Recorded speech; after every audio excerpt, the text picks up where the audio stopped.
One shall stand, and one shall fall. Yeah.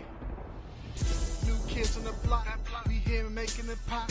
Don't care if you like it or not. The spot we want is the top. The head nerds in charge and R4C to making things happen. If you think you heard what you thought you heard, go ahead and play that thing back. Coming out the speakers in the car in the man cave. The mother bus is about to be knocked off the airwaves. So be very afraid.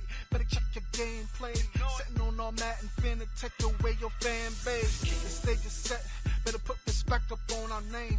What you get right now, you get it later. A consistent game, a steady dosage. Once you started, you can get enough. The people's chant ain't a topic we ain't finna touch. So bring your A game, cause the boys behind the mic finna do the same thing. One time for the one time, let it off like bang bang.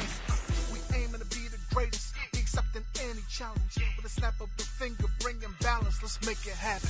You tuned in to the place to be. You tuned in to HNIC. Head nerds in charge. You tuned in to the place to be. You tuned in to HNIC. Forget about the way it used to be. This is not a damn democracy. We are in a state of emergency, and my word is law. There's only one boss in this place, and that's me. The HNIC.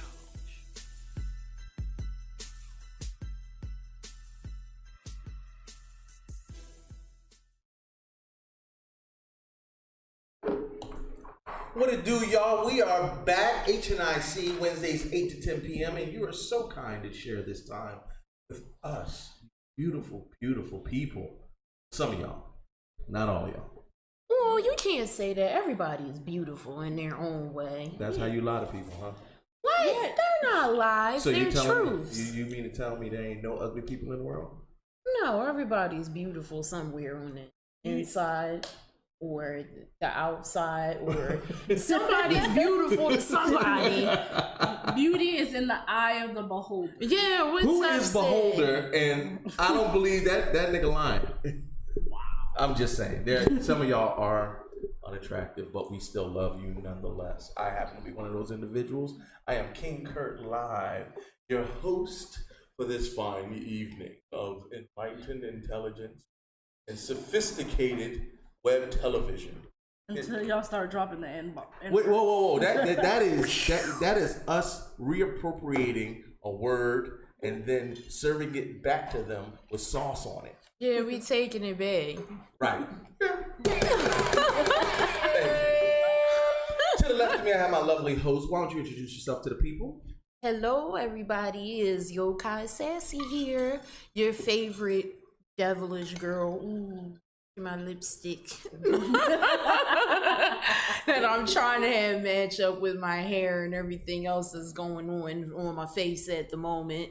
And then we have, hey, what's up, guys? At Teffy Wonder here, your Mocha Mermaid, kicking it again with you guys. So exciting! Yes, we got a heck of a show for you today. We have some cousins of the show, family, friends that we met at Black Label Con, and we got a couple hot topics that we're about to get into.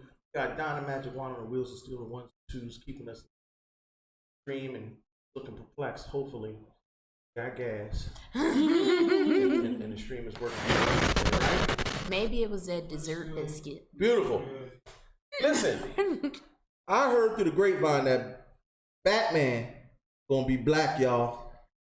Why do y'all side? Wait, why the side? Because they said that already. Hold on, y'all don't want a black Batman? I don't care. I just want them to hurry up and do it already. Right, stop talking about it. Yeah, y'all keep talking about it, but I don't see nothing yet.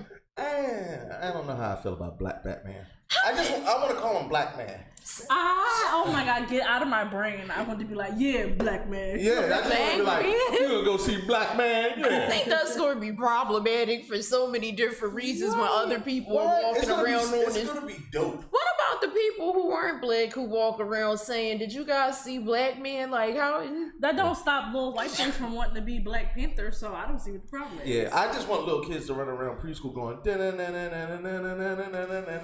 Black Man. I don't know how I feel about it. I think it's gonna be dope. I'm not really big on the idea of force feeding us a black Batman, I usually gravitate more to the give me new black content, new black heroes, give me new stories and whatnot. Don't just add on top of a pre-existing building. If you get what I mean. Well, I think it's interesting. He's got his own backstory separate from like a Bruce Wayne. Because is it going to be Duke Thomas or is it going to be Lucius Fox's son? Isn't that Batwing? Back here now. Well, Don, do you got a microphone? You ain't got no mic. Don never brings his mic to the show. Oh, I'm sorry. Oh, all right. Well, we're good. Put it up to your lips and tell us, because I know they got the signal. Yeah, that's basically who they. Right, he's the signal, and he's the only one. He's one of the few part of the Bat family that fights crime in the daytime. Yes. That's what they say. Get out here with that bright yellow suit. Who he hiding from? The sun? Wow. So I mean, are you excited though? I'll be more excited once we get closer to actually getting it and not a whole bunch of speculation. When I see a trailer, I think that's when I'll. What did they mean, movie, or did they mean in the comic books? I thought it was gonna be in the cartoon. He's getting his own All-Star Batman. Oh. I thought it was a cartoon.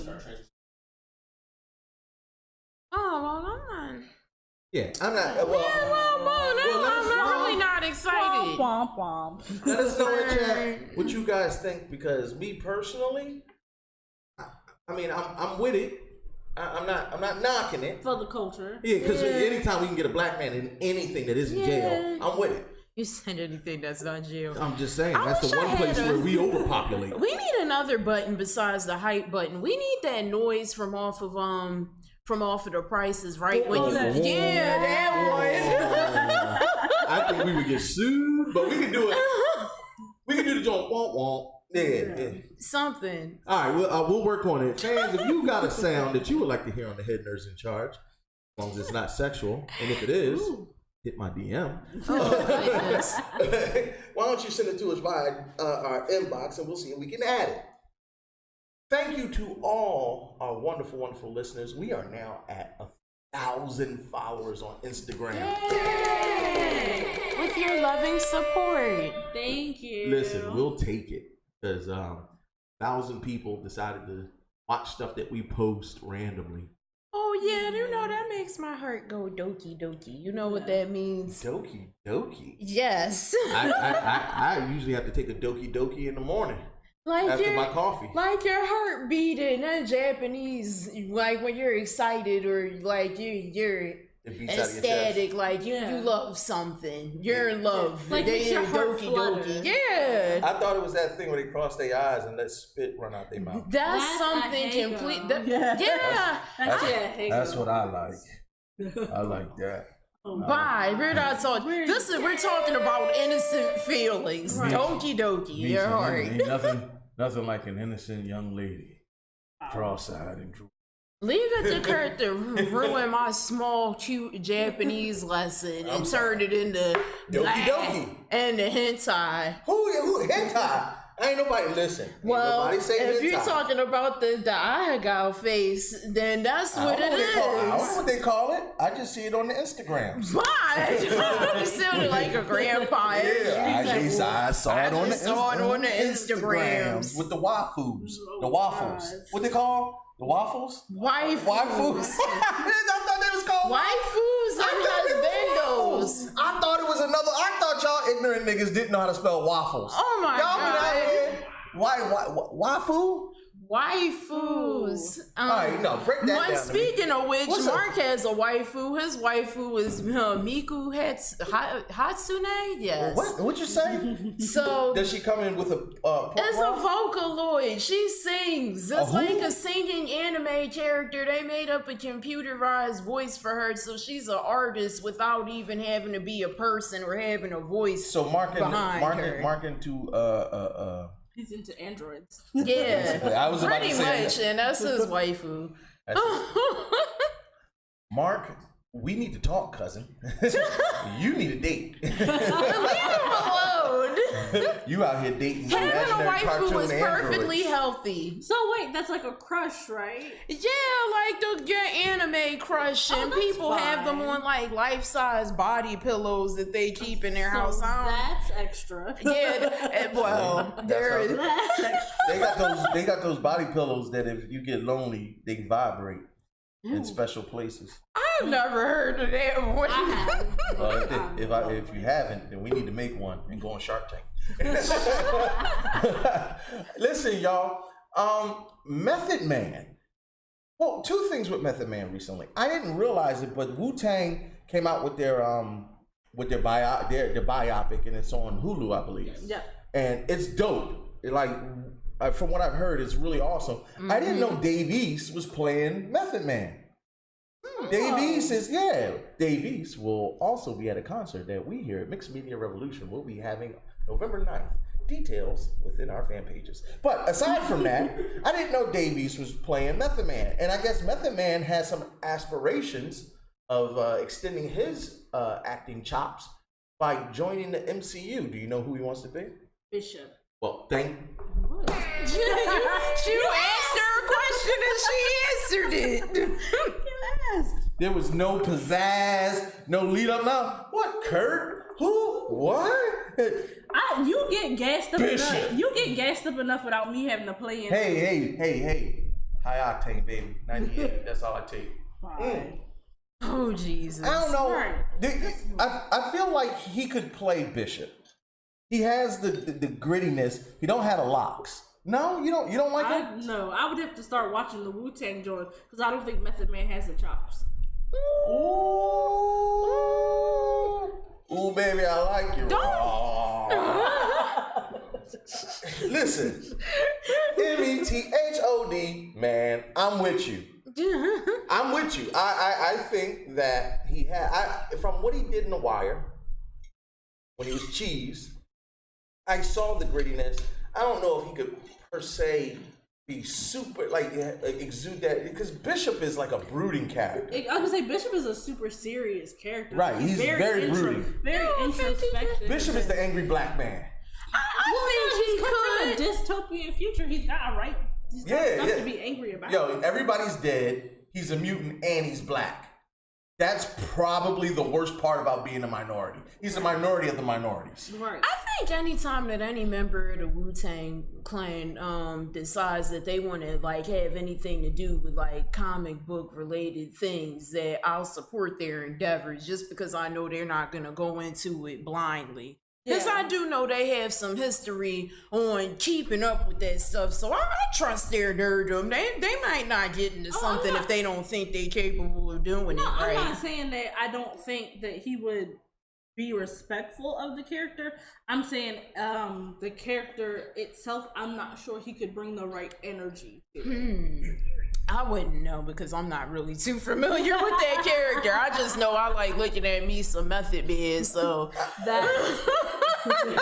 there you go.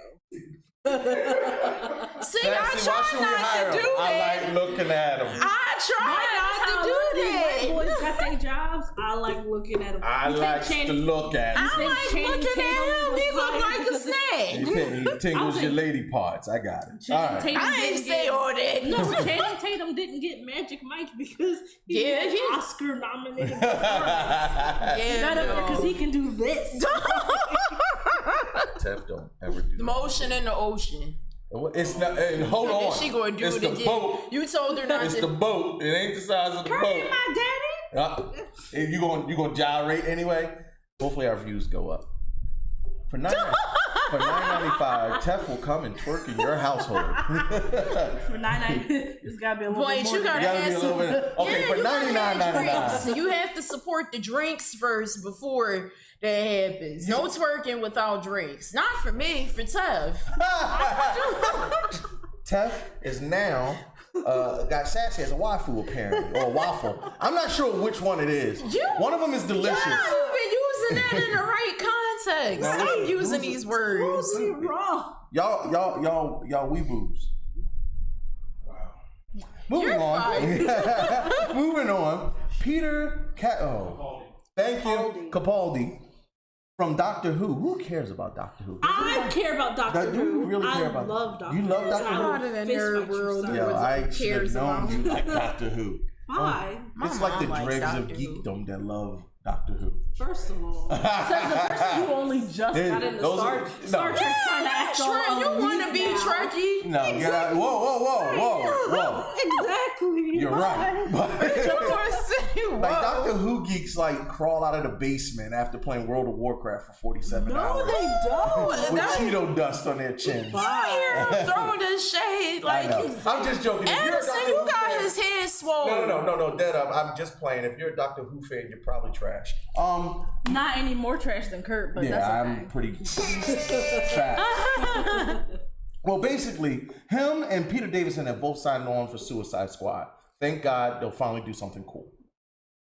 First of all, what do they call him? The Time Wizard or something? What is it? He's a Time Lord. I knew it was something. Time Jesus. Time Lord. Oh my God! Look, thank you, Addison. Addison's don't sleep on Doctor Who. Oh, please! Addison is the nerdiest of nerds. He's like nerdicus. Leave Anderson alone. I'm not going to let you bite his back out while he's not here to defend himself. First of all, Addison doesn't have a back. Second of all, I will bite whatever I want.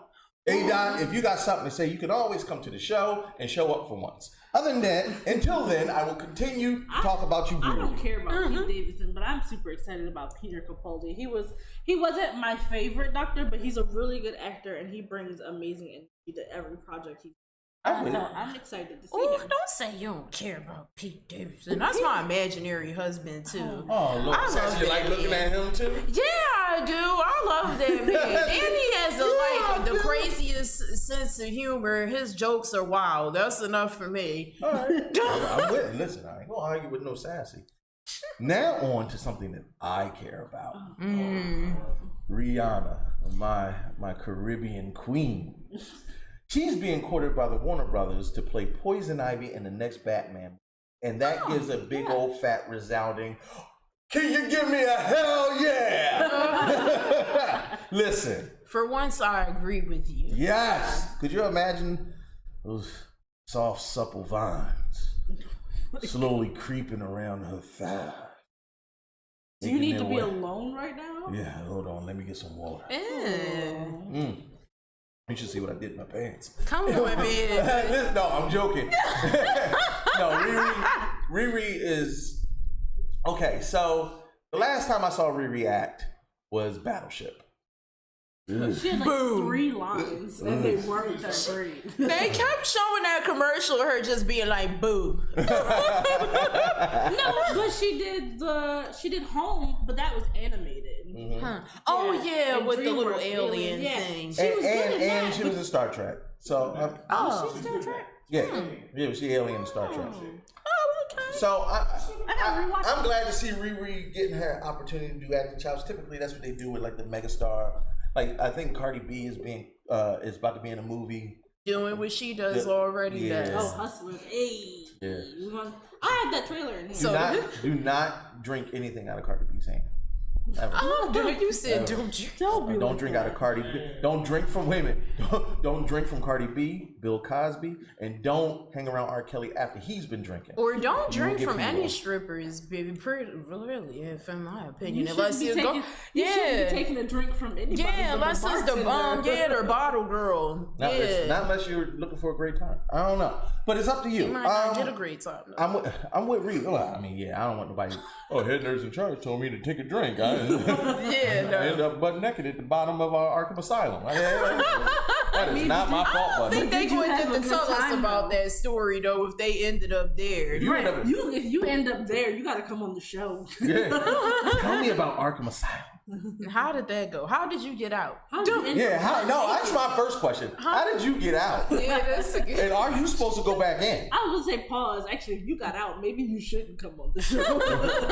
Yeah, we don't need that problem. I don't need Batman at my door. I got enough problems, especially if he's gonna be Black Man. Rumor is Robert Downey Jr. will reprise his role as Iron Man in the Disney Ironheart series. Tef, why do we care about this? You don't care about Ironheart, Riri Williams? I like Riri Williams. I like the concept. I know she's super smart. I'm just why does Robert Downey Jr. have to reprise his role? And is it if he's coming back as it's gonna be like AI, like Jarvis. He's gonna be her Jarvis. Gotcha. So Okay. that's Isn't he Spider-Man? Well, No, I guess not, because Spider-Man is no longer in the MCU. As far as we know, that they had their other little meeting thing that they were supposed to have, and they basically were like, and they completely poo-pooed it. They released a statement, and it's like, nah, not happening. They think Spider-Man's gonna be okay without. Well, maybe after they see how that goes, they might have another meeting. I think it's all smoke and bullshit. Like they'll. is that the level it goes from smoke? So we got 4 now.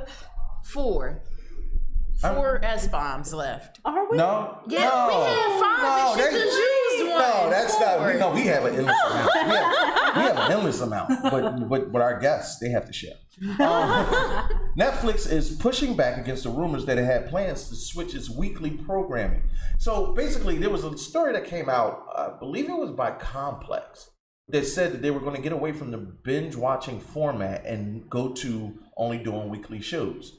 And all you people who don't date regularly on the weekends went ape and basically was like, no, can't do this. And even those that are dating, are you really watching all those shows? I mean, by the time you're clapping cheeks, it's about 3 episodes in and it's already asking, are you still watching? So, I mean, I don't know if you need the binge model, but apparently it's a popular thing. So would you be okay if they did? I mean, Netflix is saying they're not going to do that, but if they did go to a week to week, would you be mad? Yes. So are you the? I'm irritated that Hulu is doing it right now. Yeah. Well, Hulu's been doing something to that effect, I didn't right? know that, But they don't do though. it with all their shows. Yeah, because all the stuff I've ever went to go look at was already up there, like on Netflix. And now all of a sudden with this for the Wu-Tang saga, that's the first time that I've ever ran into it, and it's really taking me off. They didn't give you the whole Wu-Tang series. No, they did it with Handmaid's Tale though. They put up the first 3. For the first season of Handmaid's Tale, they put the first 3 or 4 episodes up all at once, and then they did it week by week. Yeah, but the season was only like 8 episodes. The first season was only like 8 episodes long, so it wasn't that bad. I talked about this on my Instagram. Follow me at Tuffy on Instagram. And I like bingeability is what Netflix was built on, and I actually was like hella annoyed. I was like, with all the other stuff that's coming out, all these other streaming services I can afford to cut Netflix if they want to cut up. You will get cut. Snap. Are we really ready to cut ties with Netflix if need be? I'm not. Because here's my problem. Here's my problem. We cut ties with Netflix, right? There's still too many platforms out there showing exclusive platform-based content. Like Hulu crosses over a lot of different TV shows, so you get a lot of different variety with Hulu. Well, same with Netflix. They happen to be owned by like Disney, right, by like over 25. Disney owns over 25%, so they get a lot of those channels. Like they catch a lot of that stuff on there, so you get that good variety. And then they partner with a lot of premium channels. I get that, but what I'm saying is, okay, we get the DC online. Well, that's DC centric stuff. We get Disney Plus. That's the Disney stuff. Now Apple is coming out with oh yeah. Yeah, they got that, and it's only $5 now. Apple, you might get my money. Yeah, I don't know, $5 is hard to sneeze at. But I always find it interesting, and we brought it up before, and we've talked about it in the past. Does anybody realize that all they did was take cable channels and basically took away them from cable and are now just servicing it to you individually? It's like HBO Go. Yes, or HBO. I was just about to say that. I'm so irritated because there's 2 things that I specifically really want to watch that are on HBO Go, but it's so expensive in comparison to the other apps that are out there, and that's the Black Girl comedy sketch show, and then Insecure when that starts back up again. And I don't have any more free trials, so That's true, because when my sister and I got it, and now I'm paying for it by myself, but when we got it in conjunction with our Hulu, and that was because Game of Thrones was coming on, and we had Game of Thrones and Insecure, and I was gonna start watching Westworld, which I never picked up. Well, you know what? What's interesting is I started with Westworld, but yes, HBO has exclusive content. And I think HBO now, I basically pirate Addison's HBO now. So we all, between me, Mark, and A-Dot, we have... Mark, hurry up and go get HBO so I can look at Insecure. No. They only just started taping season 4. You got time. Yeah, hurry up and go do something about that. We got time. I'm at inbox this Negro. Don't do it during... Well, no. He's looking at it, so I'm going to tell him now. If you do, give me that code, cousin. No, because he had me with the Crunchyroll. I had Amazon Prime. Dot had HBO. We all got Netflix. That's but see, that's what I mean. That's the constant. We all got Netflix. You don't want to rely on somebody else to have your Netflix account. That's a priority. But like all the other little stuff we'll end up passing on. I'm just saying you got to be careful about what you aren't going to start cutting ties with, because Netflix is always going to be A1. I'm just saying. Yeah, they the day one. And The Boys made Amazon relevant again, in my opinion. Yeah, I don't pay for that one anyway. I do. I pay for that one, but that's because they have stuff that my son likes to watch, and they have Doctor Who. I freeload off of somebody else's.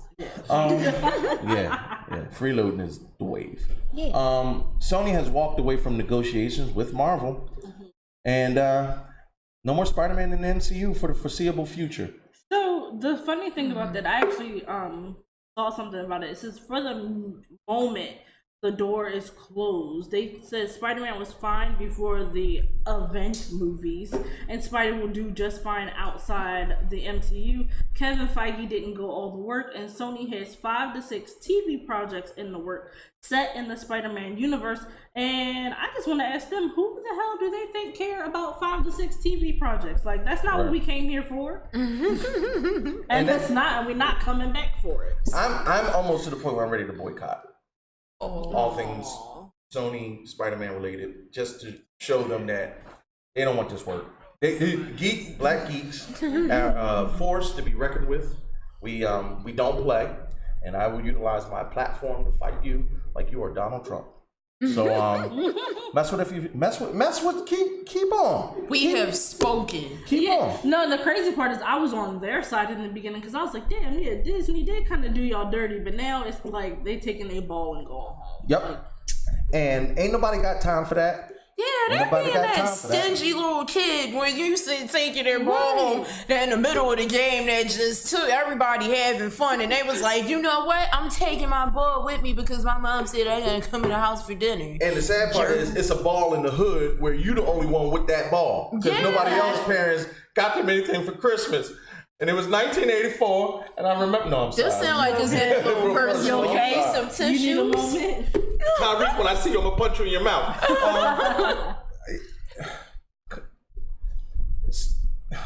Spider-Man is one of the most marketable superheroes to date, and I dare say he's more influential and important than Superman right now.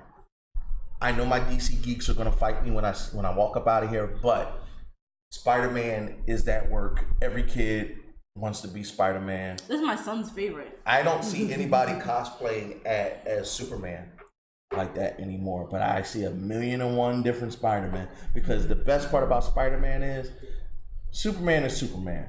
And I mean, yeah, you got Superboy and but that Spider-Verse allows any and everybody. Yeah, and there's so many different fashions of it too. People just so many suits Spider-Man for everybody at this point. Right. Yeah. There's a Spider Pig.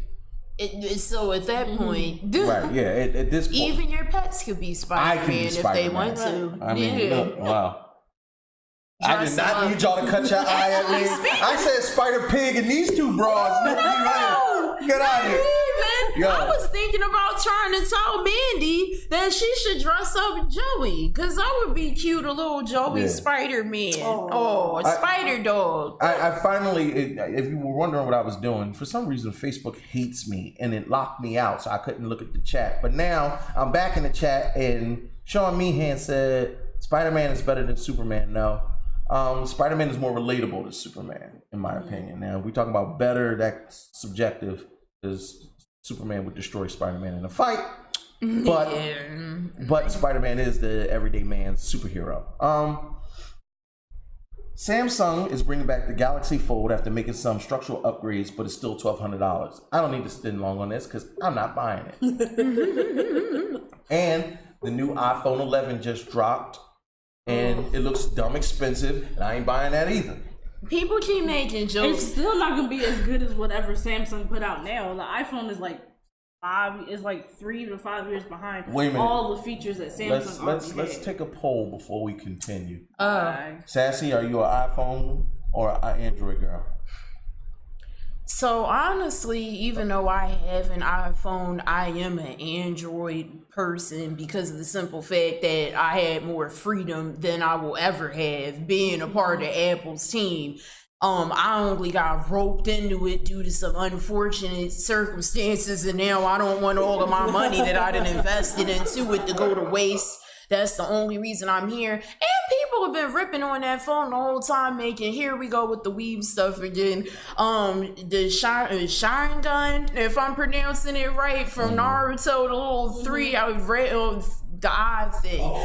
Yeah, from Naruto. And they've been saying that's what the camera looks like on the phone, because it's 3 little like I don't even know what they did that for. Do they even make anything different? I don't know. But I know the phone's gonna be half my soul, and I'm not interested in paying for it, so there you go.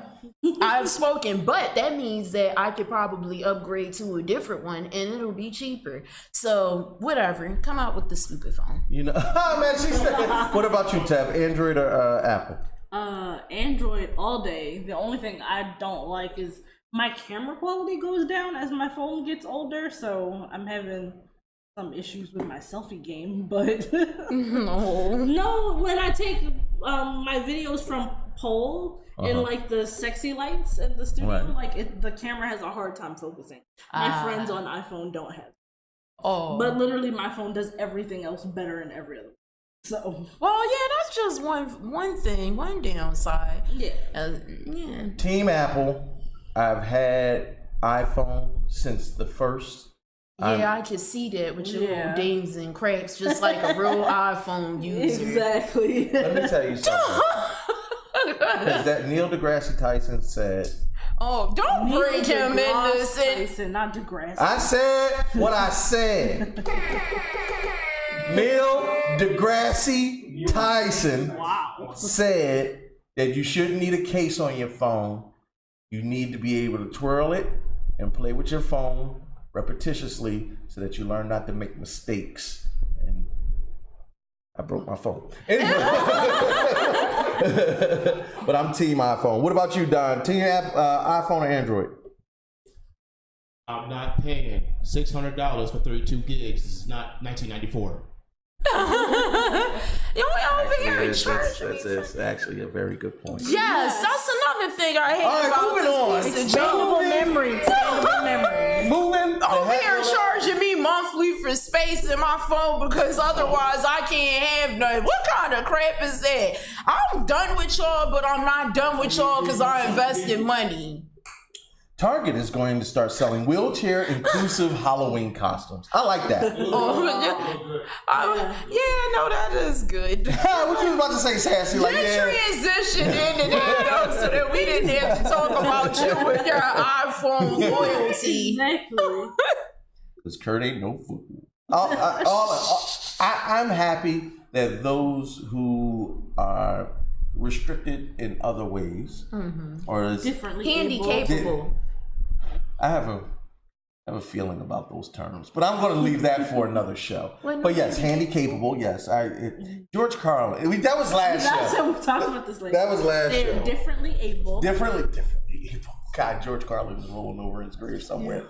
All I'm gonna say is, it's really dope that they have an the inclusion. That's what's important. Yeah. Because I've seen the little kids that in the wheelchairs and they like turn them into Optimus Prime or into and one had a mech. Like that joint was dope. It was better than I was like, forget that. Give me Yeah. Or the mermaid lady I just recently seen. She had like she was a mermaid with her fins, and then she had a seashell for her chair. It was cute.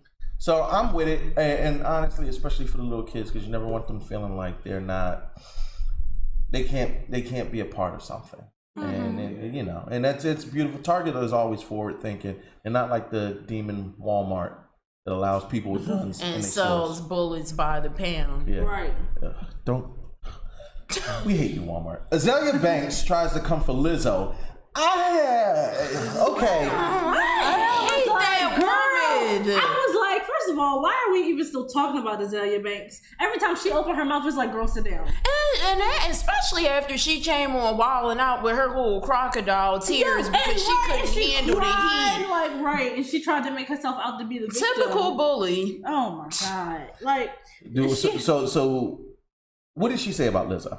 She basically said Lizzo was a fat mammy tap dancing for white folks. She said it's for millennial white girls. A millennial mammy. And what? So you calling me a millennial mammy because I thoroughly enjoy what Lizzo has to dish out. So here's the breakdown on that. Let me get my. Oh no! Come on, Kurt. What you about to say out your pie hole so I can smack that back down? Me and tough. So, upon further review, I immediately was like, Azalea, shut your pie hole. And then she quantified her comments by saying, the only reason why Lizzo gets the recognition that she does is because she's a larger woman and she's clowning about, she's super talented. She said, I respect her because she's super talented, but because she has to make a fool of herself, that's why she gets the attention. Now, hold on. Yeah, please explain to me when she acted like a fool, but okay. Hold on. I'm holding. Right. Just let me get it out. Look, they ready to go for Lizzo. She said Lizzo is a poor man's. Who's that woman said hello?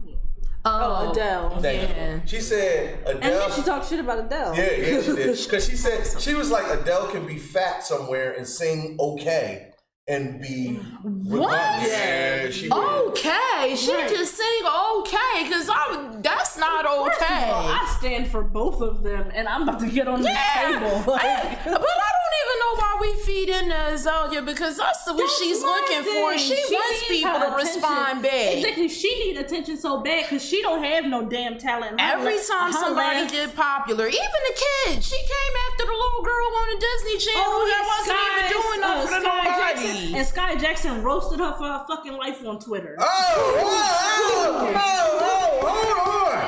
Hold on. That's your one. Well, it was deserved. Yeah, if you was gonna use it for Lizzo. I ain't mad at you. And then Lizzo was so classy in her response. She was like, I've been black, I'ma always be black, and I don't care what no name somebody have to say about me. Yeah, Azalea Banks, for the most part, you're just a Twitter troll. And I don't even know why though people listen to her. Like, oh, why are we giving her this attention? Like, who do she owe? Who she got dirt on that they keep putting her name out there? Because everything that come out of her mouth is trash. Her album was trash. She went wilding out to try and promote herself, and she turned into trash. And she turned into a crying trash bag on top of that. And so, like, I don't know who her marketing or PR team is, but y'all need to get there, get that child, and tape her to a chair, and don't get up again. Boom, boom, boom. Yeah. We have spoken. Right. I ain't touching it. The Council of Lizzo has spoken. I'm mad. Is she the new go-to? Huh? She the new go-to? What? Lizzo is the new go-to? Lizzo has a degree in classical flute. Like, she's a flautist. Yeah. She has a degree in like. And one time at band camp. Stop. Domino's Pizza. I don't even know why I put this on there. See, yeah. What about what is this garbage? Domino's? The Tsundere pizza. Oh, Yeah, What is do you tsundere? even know what that word means? First off, so let's educate. First of all, you know I don't. Second of all, go ahead. My expertise. So even though I have the hardest time pronouncing it because I have a lisp and it challenges me. Ah, it's so sassy. I love sassy sis. Shut up. Anywho, I do know the definition of it. It is the usual anime character who just usually comes off with this angry, like, I don't need you. Who are you? You're nobody to me. Like but the bull you're from, My Hero stupid. Academia. But she really likes you a whole bunch. Or admires you, or they're like mildly yeah. abusive love interest. Yeah, like they're just angry. They show their love and anger, and when you really get to know them, you find out that they're really soft on the inside, but they just put on this image like they're just a tough guy the whole time. Like Bakugo, not Bakugo. Well, What's the ball name with the explosive hand? yeah, no, you were right. You had the right name. Oh yeah, see there it is. For once, because that's your favorite, so you remember. My hero is my word. But I don't understand though. So how are they adding people who are mean to a pizza? Because the pizza is full of jalapenos. So You know it's what? spicy, Goodbye. but you love Goodbye. it because That it's sounds so like spicy. That sounds like a booty record. The comforting. That's it. You call that the booty record. All right. Rest in peace, Robert Axelrod. He was famous for voicing Lord Zed. Oh, Lord Zed is dead? Yeah. He played all the monsters just about. He did the voice work for all the monsters on Mighty Morphin. And he was in Digimon. He was Brainy Smurf? Yeah. And So he played basically an inside-out demon on Mighty Morphin Power Rangers and the most annoying blue bastard on cartoon history. So I thought we was supposed to be more than him, and you got me over here rolling. And he did a lot of the Digimon characters too. And then on top of that, then we got Steph in here cracking me up talking about Domino's got Dusty Crust, and I read that at the wrong moment. I knew a couple women with Dusty Crust. They usually reside in Kensington. Ric Flair is suing the WWE for the use of "to be the man, you got to beat the man." Don, what's going on with that? So he's trying to give royalties for the quote, the man. But many wrestlers say he never really used that term in that context. And even if he did, it wouldn't have worked anyway. And if he wanted to go as far as to go with, the Nature Boy gimmick, then he had to pay Buddy Rogers estate. So he's trying to basically it's Ric Flair. He's trying to get money any way he can. Rick owes so many people. He's just trying to get money. Rick needs money to deflate his nose. And his daughter co-signed on it. His daughter helped Becky come up with this whole angle. Like, they worked things together. So I don't know why he's taking money out of his daughter's pocket. Hey, listen. Don't nothing break up family like money. And I mean, don't get me wrong, Ric Flair is still one of my top 3 all-time wrestlers. Rick owes money. Yeah, I hate. Money, man. What do they say? Don't meet your heroes. Yeah. Oh yeah. Yeah, like Hulk Hogan has totally. Yeah. I'm sorry, Terry Bogard, you're a trash bag, but hopefully the legacy of Hulk Hogan will. Yeah, that's. No. What is his name? Terry Blagla. Terry something. I know it's got a weird last name. Yeah, because Terry Bogard is the bull from Final Fight or Fighting Fury or Smashing Pumpkins. I mean Smash Brothers. Wow, Smash Pumpkins. You done named like several different things, and I'm just like, I don't even know no more. You know what? That's because I'm drunk. No, I'm not. Well, I was about to be kind of upset because I'm like, so when did you have this and not like share any with anybody? I'm high. The Philadelphia 76ers, Michael Scott. Oh, we about to get into this? Yeah. How about this? Let's do this. What's up? We got a trailer for you guys. It's called Dr. Sleep. We got the Concrete Comic Boys. They chilling in the green room. We're gonna bring them in because this is sports related. So I would love to get some of their insight on some of these things. But we're gonna play this trailer for you. The trailer is called Dr. Sleep. Dr. Sleep. Dr. Sleep. Sequel. Yeah. What's it about, Tuff? It's the sequel to The Shining, following. Oh, the Dr. Sleep ball, the young ball. Yes. Oh, I seen that trailer. Yo, it's dope. Yeah. Yeah. Oh, I just ruined it, didn't I? Spoiler alert. Either way, check out Dr. Sleep.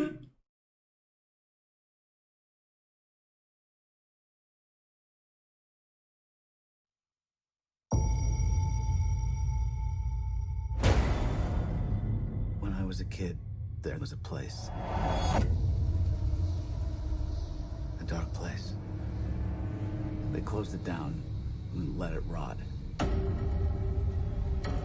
But the things that lived there. Hello, Daddy. They come back.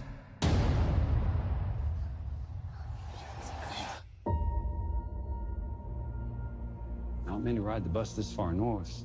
You're running away from something?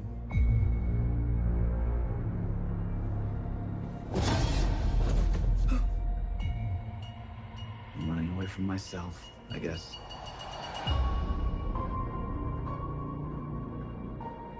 Hi. You can hear me. You're magic. Like me. I don't know about magic. I always called it the Shining.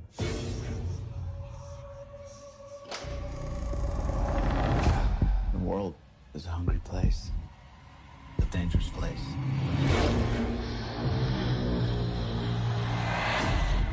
These people, they hurt people like us. These are the devils. They'll eat what shines. And they've noticed that little girl. Wow, hi there. Get out of my head! Get out! I haven't felt power like that in so long. They're coming. Where are we going? There's a place.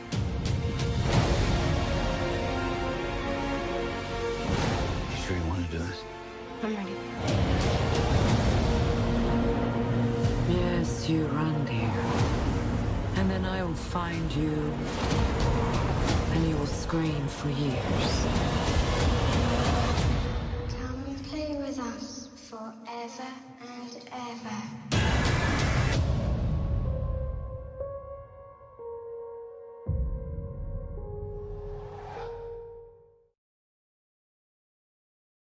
Oh, listen, check it out, Dr. Sleep. I think it's going to be a great continuation. I mean, it's not like a remake for once. It's a sequel, a true sequel. And I'm personally going to check it out. I don't know about y'all. I love The Shining, so I'm definitely here to see Daniel Torrance continue. All right, bet that. Definitely check it out. I think Don, what'd you say it's coming out in November? November 8th. Oh, that's a long while off. All right, so y'all got time. Y'all ain't got to go nowhere. Save up your coins. Go catch a matinee if you need to. So, we got the Concrete Comic Brothers. Yo. Y'all already see. I'm repping the brand. We wanted to bring them in a little bit earlier for the interview just because we're finishing out Hot Topics, but I wanted to get their opinions on some of the things that we're about to talk about. Right. We're gonna finish out these Hot Topics, but we're gonna get in depth and talk about what you guys are as a brand, as a company, how you got started, all the wonderful things. But for everybody, just so they know, just to get a preliminary introduction, could you give everybody your names? So my name is Lonzo Starr. Ian Parsons. You see how they pause for like swag purposes? I'm Lonzo Starr. Now listen, here's the craziest thing. We're gonna do so football season has started. Right. And just don't count. No. Because everybody think geeks ain't about this sports life, which isn't true. A lot of us are big sports fans. Except for this one. I knew you was gonna say that. But I just wanted to cover some of the sports. At a recent game, Philadelphia 76ers player Michael Scott, who is also a Redskins fan, was seen giving out them hands right. at an Eagles game. Now, we are Philadelphia based. For anybody, for all our folks down in Atlanta and New York and whatnot, much love to y'all. The Giants suck, and so do the Falcons. I just thought y'all should know that. And you know, to any Patriots fans like Naeem, who should be here to. Oh no, he's Naeem. Oh, Jamil's the. Oh, thank you. I'm sorry. I was about to listen. I was about to go in on him. No, I knew we liked. I was about to go in on him. Oh, all right. I'm gonna back down there because he was about to. I was waiting for him to get into the booth. That's why I brought him in early because I wanted to get in there. I was out there in them streets when the Eagles won. Oh yeah. And listen, I can guarantee you, Jamil's watching right now. Oh, is he? Oh, he okay. Go on him. Go at him. Listen. Go at him. Listen. Look, what y'all gonna take a break? That's. All right. I ain't gonna go in like I want to go in. All I'm gonna say is. Snap on him. Y'all ain't nothing but the devil, and the Lord knows it. You know it, and you'll never see heaven. That's hard. Wow. I thought he should know. They deserve that. No, not even a little bit. Like, dang. No. I don't know. He don't play for him.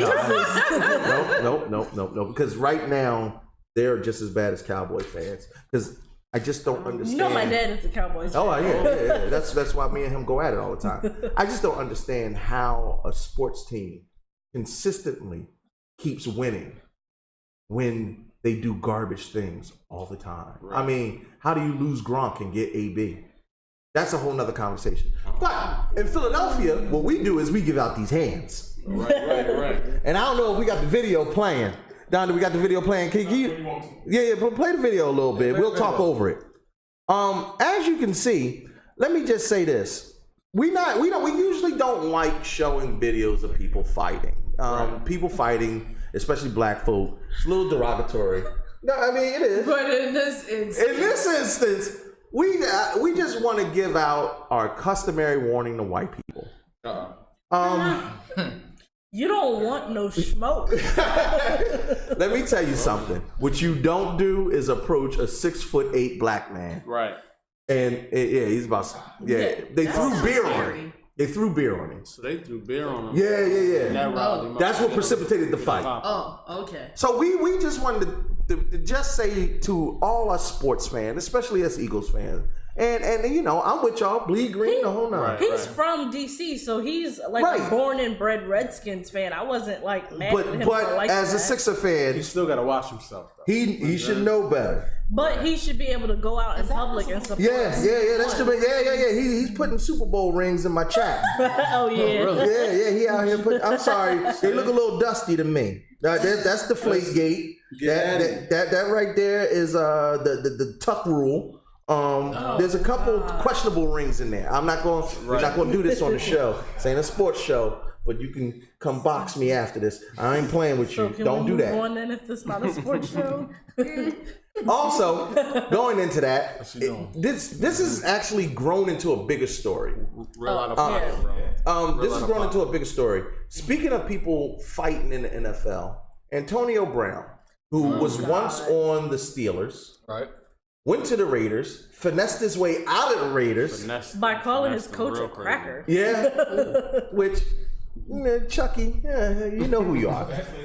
Found his way onto the Patriots, but this is why this is relevant for what we do, because you know this is Blurred Talk Radio. We talk about the plight of the black man, right? And I'm not siding with or against because I don't have enough information, but I will say this: it has recently come out that Antonio Brown is being questioned or accused of raping a young lady. I think it's during his college years. Funny. I think it was his personal trainer. And I was trying to read into the story to find out who the young lady was, because she honestly, I was surprised when I saw that. She was like a trainer on the Raiders. But see, she's been working with him for a minute, and then it just... She's a trainer on the Raiders, the team he finessed his way off of. Right. And she's all of a sudden accusing him of... Whoa, Tef. What do you mean all of a sudden? Because, you know, as a man, I can't say that, because that would be me victim bashing. I'm not victim bashing her. I didn't say you were. I just want you to elaborate on what you mean by all of a sudden. because he's no longer under her purview, that she timing, recently, right? Yes, It's the timing may seem suspect to other people. Now, I am other people. Right. I am other people. I'm just saying. He leaves, and now all of a sudden these accusations come out. What do you guys think? To be honest with you, I don't want to say much, but it does look a little bit fishy. The timing, I say.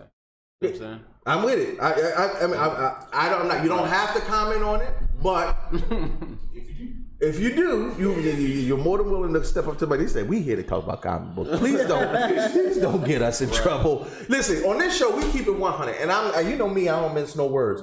All I want is more information.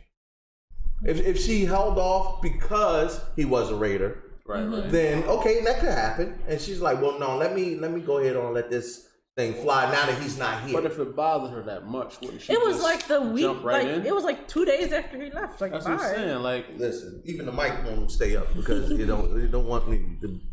Lord. My thing is, what would have stopped her from just telling? Like, right. Yo, she's a white woman accusing a black man. She's got everything on her side. Like, she's not a white woman. Oh, she's not.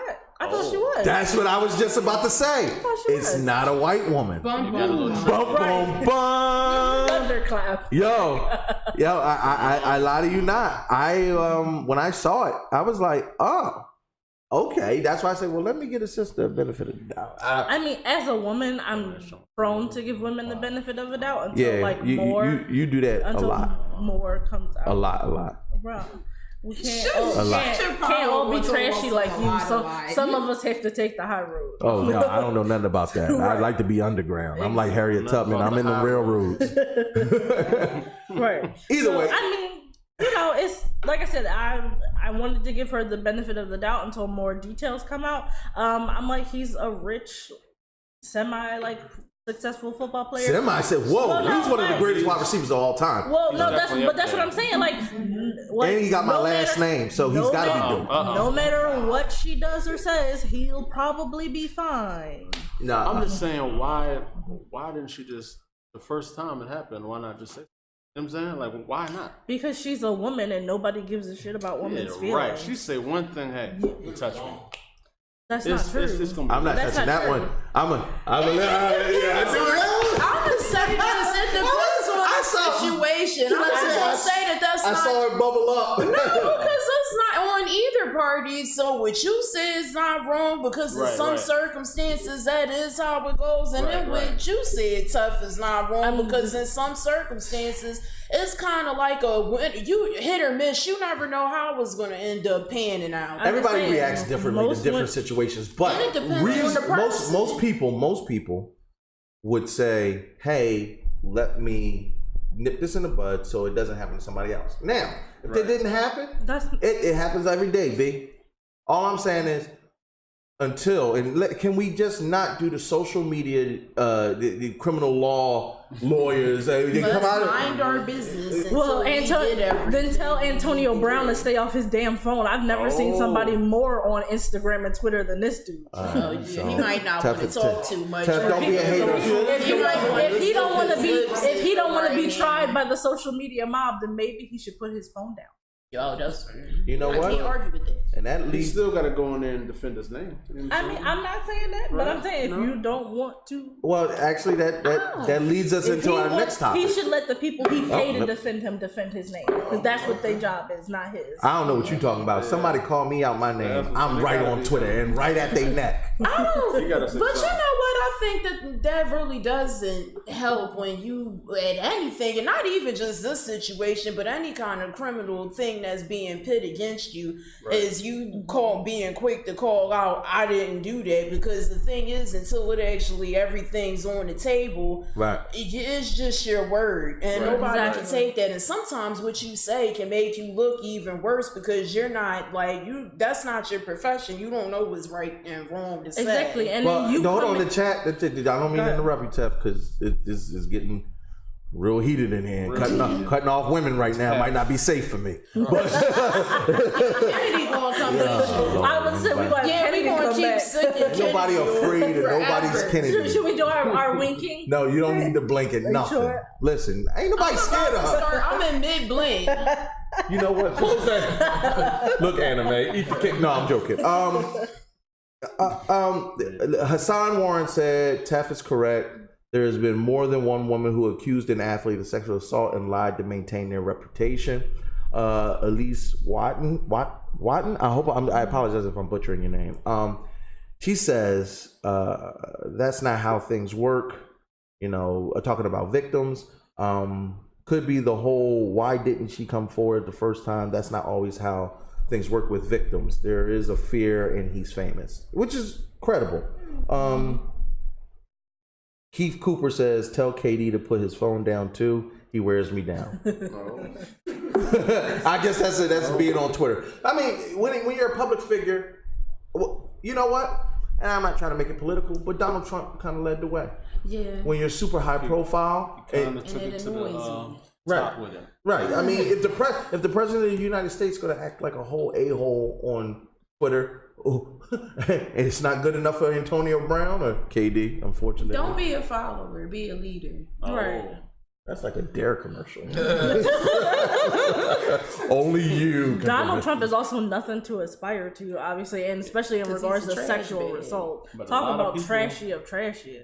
I don't know. The man who would possibly sleep with his daughter. Hold on. A lot of people in a small community look up to Donald Trump. It's not that small. I don't know what y'all talking about. Donald Trump is literally the personification of the American dream. It is.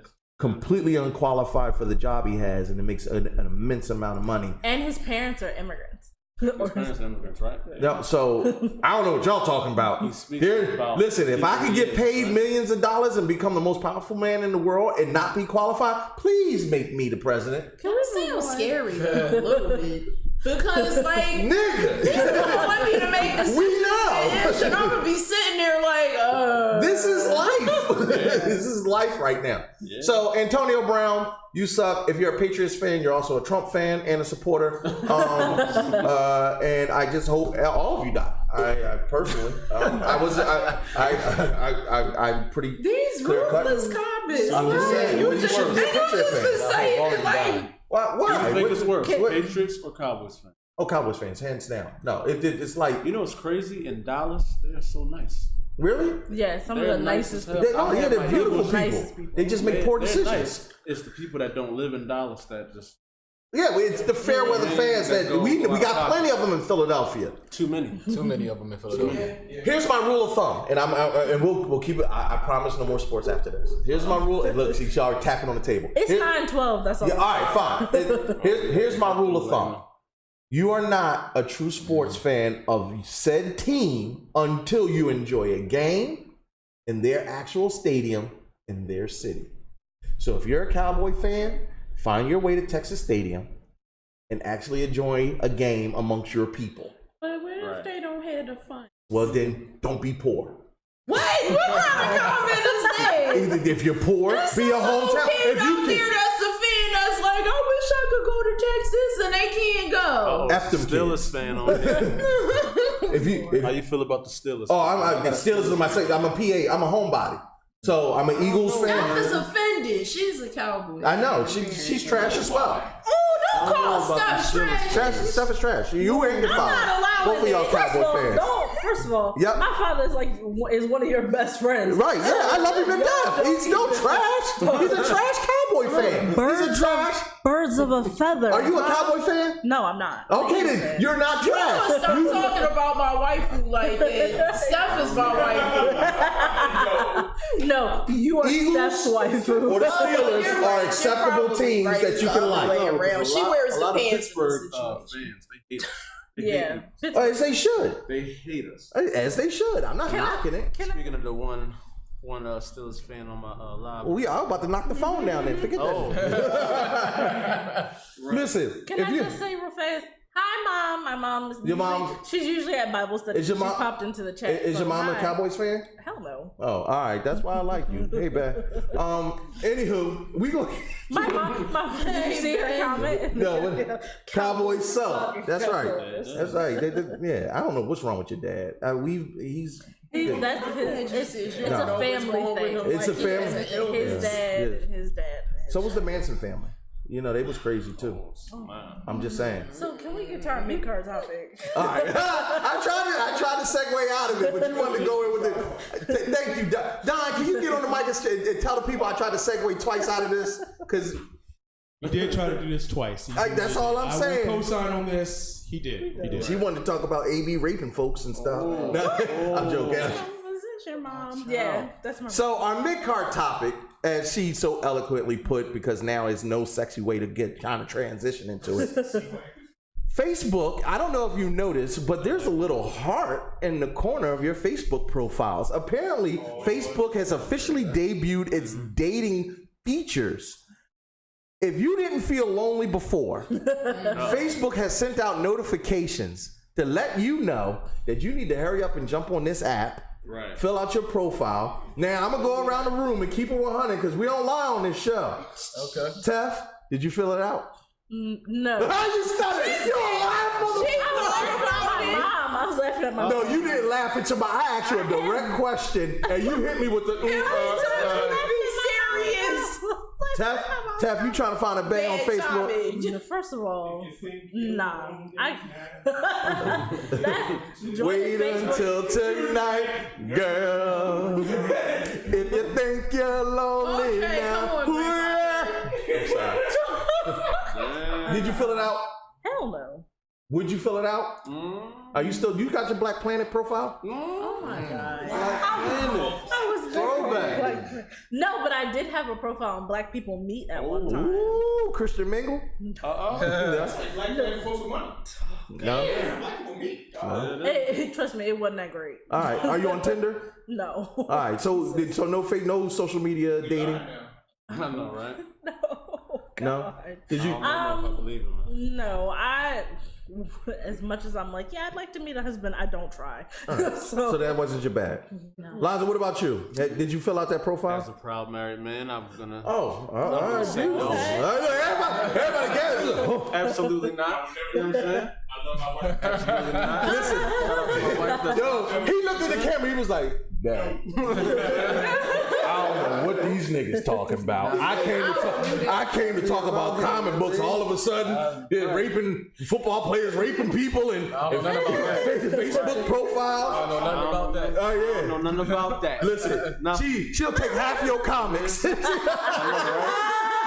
He don't want none of them problems. All right, first, let me ask this. Then I gotta. Are you married? Yeah. All right. We not even go. You know what? Ain't no dating profiles anywhere on this side of the room. Proud society over here. You know what I mean? All right. So we not even. I don't even. But now, would you advocate for one of your homies if he's lonely? He's sitting at home. He just finished playing 16 hours of World of Warcraft. He's got Cheeto dust on his shirt. You gotta get it, bro. You gotta get it. All right. So do you think this is going to be a popular feature? I think it makes maybe I'm saying too much. Let me guess. Your wife is black. Huh? I'm assuming your wife is African American. Yep. Barbados. Woo! That's why he's scared. Oh yeah, you might. That makes sense. Yeah. Don't do it. Right. Right. For anybody listening, you can always tell the ethnicity of a black man's and you're not even going to see it coming. It's just by the level of fear in his eyes. The fear is over you in the middle of the night. It's going to be in your dinner. Get home, it's going to get real quiet. Yeah. They start to shake the machi. You try to make the gun with the machi, I chop it. No, you don't want them problems. All I'm gonna say is, listen, my family's from the islands. I have plenty of island sisters and friends, and they're the most amazing people and women on earth. And that's how I'll leave it. And thank you for allowing him to come on the show.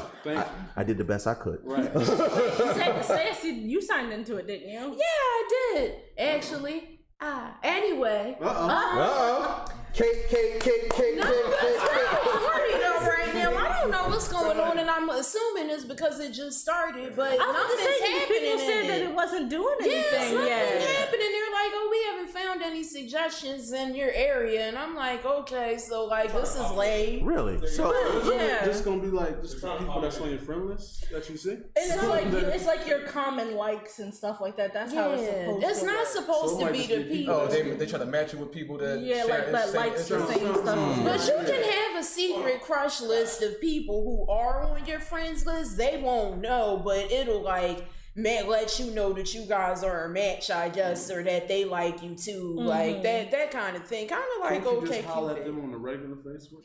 And I swear at that point, the secret crush thing, that seems crazy because people already come into my inbox anyway, so I don't really need that part. Yeah, I know. need people that I don't know. Right. Yeah, I know. I admin one of Sassy's fan pages, and y'all are weird. Listen, if you lead off with dick pics, I don't understand it. And and the best part is I have a picture of me with a crown, with an angry face. As soon as they drop the dick pic, I send that pic, and I'd be like, "Excuse me, sir, I admin this page." They're like, "Oh," they're like, you can't pull your pants up. It's a picture, my man. You can't take it back. You can't take this back.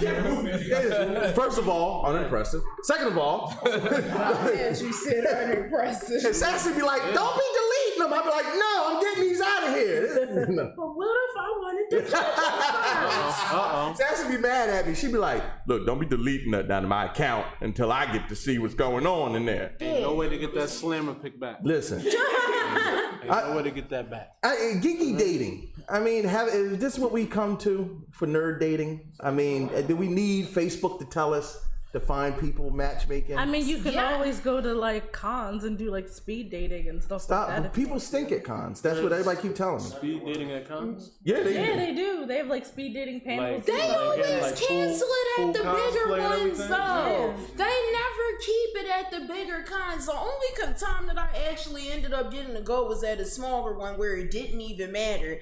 But this is necessary because a lot of the people who are in the nerd community have like social anxiety and they don't know how to approach people, and I happen to be one of those people because I see people all the time and I'm like, that's not gonna work, and then I don't say anything. So Sassy, you went to a speed dating event at a con. Yes. Briefly, could you tell me how was that?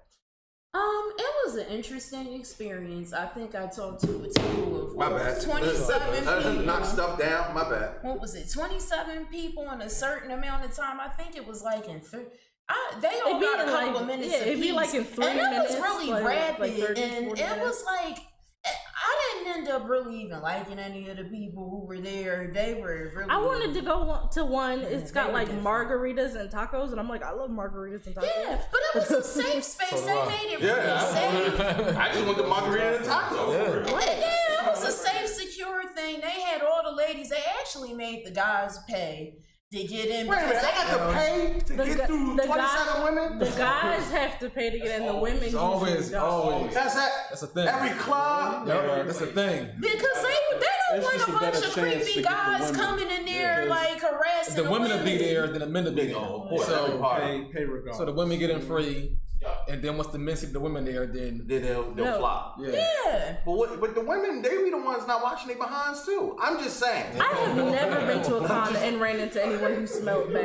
Probably because I haven't been to that many. Apparently, con crunch is a thing. It's usually in the rave though, and in the game section. Yeah, that's what I mean. But and I don't go to those places. I don't go to those places. Those be my favorite places, unfortunately. Look, that was a thing. Yeah, I put it like this. I'm gonna put it in the words of another Philly native, Gilly the Kid. I'm about to give you $1 million worth of game for free. You don't need Facebook, Tinder, Twitch, PS Online. I don't know how y'all hollering at these chicks. PS Online. Wash your behind. Just put water to it. Find a nice smell good. Find a shirt that does not have a cartoon superhero or anime character on it. No. Preferably one with buttons. Hold on, I'm talking about normal people, not you, baby. Normal people. Normal people. We weird. We know we weird. Don't be like that. Stop that. You walk in here with demon horns. It's just a thing. just saying. That's not what normal people. They, you know, those the normies. Hey, if you want to get with sassy, you can wear all that. But you still got to wash it behind. Yes. See? All I'm saying, you don't need a Facebook to get play. I never knew that was a thing. Yeah. Like it's This really is scary. mind-boggling to you. It's really scary to me. I think I would like to do that because it's like it's hard, especially because like for a while I was kind of like a closet geek. Like I wouldn't really say nothing when people were like having those conversations. I'd be like, oh yeah, you know, I like those movies and I've read some of those comic books or whatever. And then I just kind of like scuttle off because I didn't want people to think I was weird. Right, but I would know more than the people. Exactly, I would. Exactly. So like it'd be nice to be like meet people who have those interests, so that I don't have to come off seeming like the creepy person. Like, yes, I've read all of these books. I just want to clarify because some people said I like cartoon shirts. They said there are weird folks that wash their behinds. You're right. There are weirdos that smell good. Right. There are people that like cartoon shirts. What I'm talking about is general public information. Yes. I'm not talking about at cons. I'm talking about broaden your scope. Just all. Look, Donald's ready to get on the mic. Hold on, doggone it. Actually, no. It's actually going to be something important. Go ahead. What you about to say, Don? Because, so here's the thing. You got Facebook, right? Asking you direct questions about likes and dislikes. Mm-hmm. And now they're getting information the easiest way they can. I guarantee you, the reason why it's taking so long is because they're processing that data to put ads in it. So the moment you say you like these things, I guarantee that makes you, sense. there's going to be hella ads. You wonder why you're seeing it. No, my Facebook recently flooded with a whole bunch of ads. You will see 2K ads. When I saw it at first, I'm like, they're trying to get info. Because ultimately, that's what Facebook is. I mean, they gotta make money. Well, hold on. Here's my addendum on that. The way I looked at it was similar. I thought, okay, they're gonna match up you and your crushes and all of that. Right, then you're gonna have to pay a fee to see more information. You get what I mean? Because don't not motivate a man by like the possibility of probably getting some cheeks later. But what But if you meet somebody, I'm just saying, hey, look, married, unmarried, single, gay, straight, LGBTQ, whatever. I said all the letters right? Yeah. Hey. Good. Sorry, you Grandpa Kurt. I got it now. Go ahead. I'm just saying, ain't nobody, look, people will pay for cheeks. They might not be out on the street paying for cheeks, but they would pay for the possibility of some cheeks. I'm saying, if you meet somebody on a Facebook dating app, what's stopping you from just searching a regular name? That's what I said. Because they're matching you by interest. You may not know that person by name. They may not even be an acquaintance of yours. So it's not even they may not be somebody in your social circle. Yeah, as a matter of fact, I think the disclaimer said that it won't even show anybody on your friends list that you're on the profile. Not that I know, because Kurt didn't sign up for any of that. Right. Then you just had, I don't know what they talk about. Kurt ain't got no problem. Kurt up there on Christian Mingle trying to swerve. Excuse me, baby. Swindling these poor Christians. First Thessalonians. Oh, jeez. Listen. How you going from this part? Look, if the Facebook dating thing is your bag, then do you.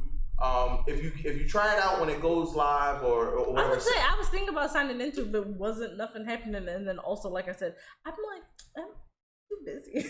You too busy to Steph said the mom on the show that you gotta like set up with people because she's always like, I don't have time for that. I'm trying to do. I have things to do. No. And then when you put the right person there, it'd be like, If you in the chat and you're excited about using the Facebook dating app, just drop a thumbs up for me. Drop a thumbs up to let me know how many in the chat are looking for. And if you're an attractive woman, give me 2 thumbs up so I can slide your DM. No, I'm joking. It's a delay. It's a delay. So just let us know if you're interested in this Facebook dating app, if this is going to be a thing. Is this the new wave? Because, I mean, Black Planet used to be the wave. Ringo was the wave. MySpace, if you wasn't in my top 8, in my top 8 was all bad biddies. All bad bitties.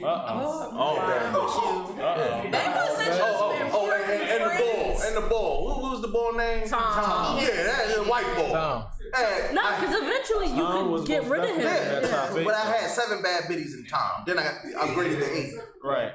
So I'm just saying. Bad biddies in Tom. We appreciate you, Tom. What do we got? We got another trailer coming up, and then we're gonna get into the interview with Concrete Comics. We're gonna learn about these gentlemen. We already know that they're married and lovingly loyal to their wives. Yes. Loyal. Black men don't cheat. No, black men don't cheat. Black men don't cheat. Please don't kill me. We're gonna play the Hustlers trailer. Tell what's this about? Yeah, what's that about? Is that the girl with Cardi B in it? Yeah. It's just the Asian girl goes, she becomes like a stripper to help take care of her sick mom. Yeah, and they run a scheme on it. So you picked Actually, the ladies about in- strippers. Like, I'm about to be to help pay my bills. Psych, no. You said that like no way too late. You was dead serious about that. I consider it sometimes in my sleep. Well, you got the Facebook date now to get your clients. Get you started. Get you started. Listen, I consider it during the cash day. at me, bro. Premium Snapchat, $10. Lose 5. You want to see the cheek clap? Hit that cash app. Let's go ahead on listen to the trailer. Hashtag that, right? Hashtag that. Black men don't cheat. We got the trailer for Hustlers coming up. We got Concrete Comics coming right up after that. Go ahead, Don. Hit them. Front hook, ankle hook, knee hook. From here, you can do the carousel. Just switch and wrap.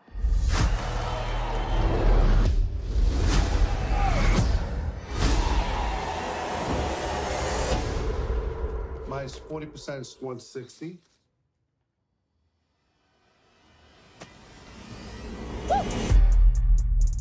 I just want to take care of my grandma, maybe go shopping every once in a while. When I was a kid, I always wanted to work with animals. I was close. Shake a little ass, you get a little bag. These Wall Street guys. You see what they did to this country? They stole from everybody. Hardworking people lost everything. And not one of these douchebags went to jail. The game is rigged, and it does not reward people who play by the rules.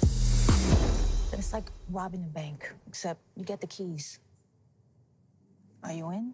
I got I need a dad. Shit, I need a drink for my life. These are my coworkers. Jobs, please. What if somebody calls the cops? And says what?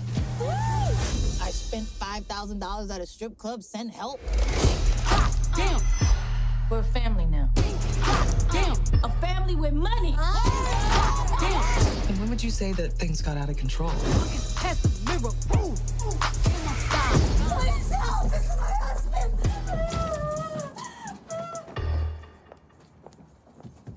Like a honey bun, spin like a Tommy gun. Roll your one on one. Don't get your mommy some. I like my niggas birthday. Dude say he gonna eat this like soon. So the guy went back 3 more times. Guess he must have liked it. Ooh, hammer time. I was born to flex. Diamonds on my neck. I like boarding jets. I like more than sex. But nothing in this world. I like more than checks. We didn't do anything wrong. You know, Tony wouldn't let this happen. I'm gonna text him. Who gave her phone back? Jump it down, back it up. Ooh, ayy. Make that too.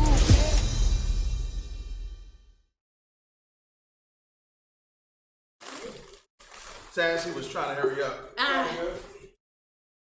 Hi, I'm back. Nobody saw nothing. Facts. Cardi B popping. So I already know this is y'all chance to talk about this movie. I can care less. Go make that shmoney. That's money. Do we need a Cardi B movie? Ain't nobody Yes. asked you needed a Cardi B movie. The movie out there, and it looks like it's gonna be And we pretty can't decent. call it the Cardi. Well, Right. She's not even starring in the movie. She like comes and goes. She executive produces it, but it's not her movie. She a former stripper, because that's her business. Oh yeah, she definitely is.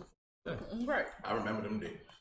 Do you? So they use Dude, what was you there? You went to one of her shows. Y'all know she came from reality TV, right? Yeah. Right. Yeah, I'm aware. You know, like Cardi B's been mad popular before she even became. Yeah, I didn't know who she was though. I was following her on watch Instagram long before she was famous. Before she got her bag and fixed her teeth. Right, because she's a good Christian woman, and she would post scriptures and inspirational words that I watched every day. And you reposted them on your Christian Meagle account. Hey, listen. In the name of the Lord, you serve them your way, and I'll serve them mine.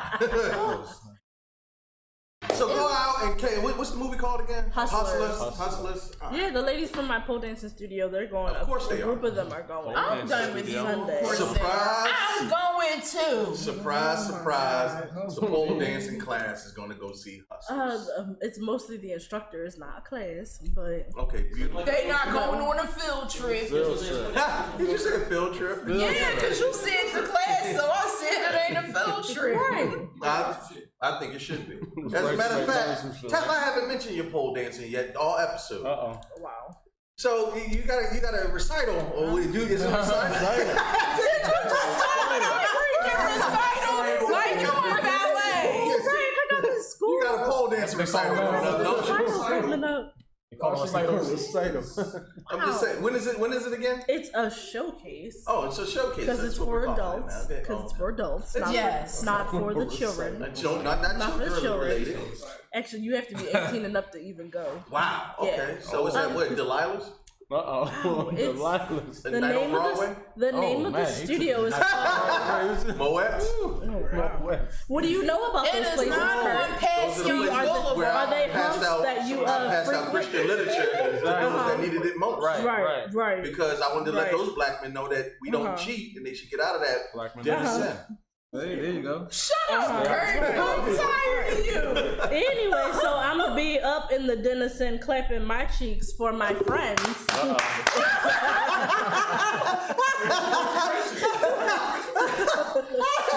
both retarded. Trash baggery. Go ahead. No, I'm sorry. We didn't mean to interrupt you. You said cheek clapping. Right. So the studio is called Flaunt Fitness. We're having our annual Halloween showcase Saturday, October 19th. Tickets are on sale now if you'd like to come. Tickets are, the pre-sale is almost over. Tickets are $20. It includes light refreshments, which includes one alcoholic beverage and some food. Okay, food. You could see a nipple. You have them at cheek clap. You didn't need to sell it anymore. You could see, you may see a titty. Yes! You might. I'm going and doing my routine in cosplay. So. But of course. Right, of course. That's what we do. We show up to events and surprise people because everybody else comes regular and then we come in the room. I would say everyone else will be dressed in like lingerie and I'm gonna be wearing real regular. Right. I'm getting a wig and everything. Y'all be the ones. Yes. Okay. And we shine. All right, you have right. Yes, I'm with your clapping cheeks. Right. Hey, we got cousins in the building this week. We in here. I lie to you not. We had the opportunity to connect with Concrete Comics at Black Label Con. Big ups to Eric Cooper, Phoenix, to Eric Cooper, and Jay Money, JB. You know I love you, bro. We got to sit down, and I guess we could jump right into it, but we got a video that kind of explains who Concrete Comics is. I sent it. Oh, you got a video? We do got a video. I did send you a video. That's all right. Oh, wait. Yeah. Oh, yeah. You got it? Yeah. Beautiful. All right, so for y'all, we want to introduce you, and then once you get an idea of what Concrete Comics are, we got the creators, the owners, the operators right here. We're going to delve into this black content, black heroism, and let's go. No more talking. Play.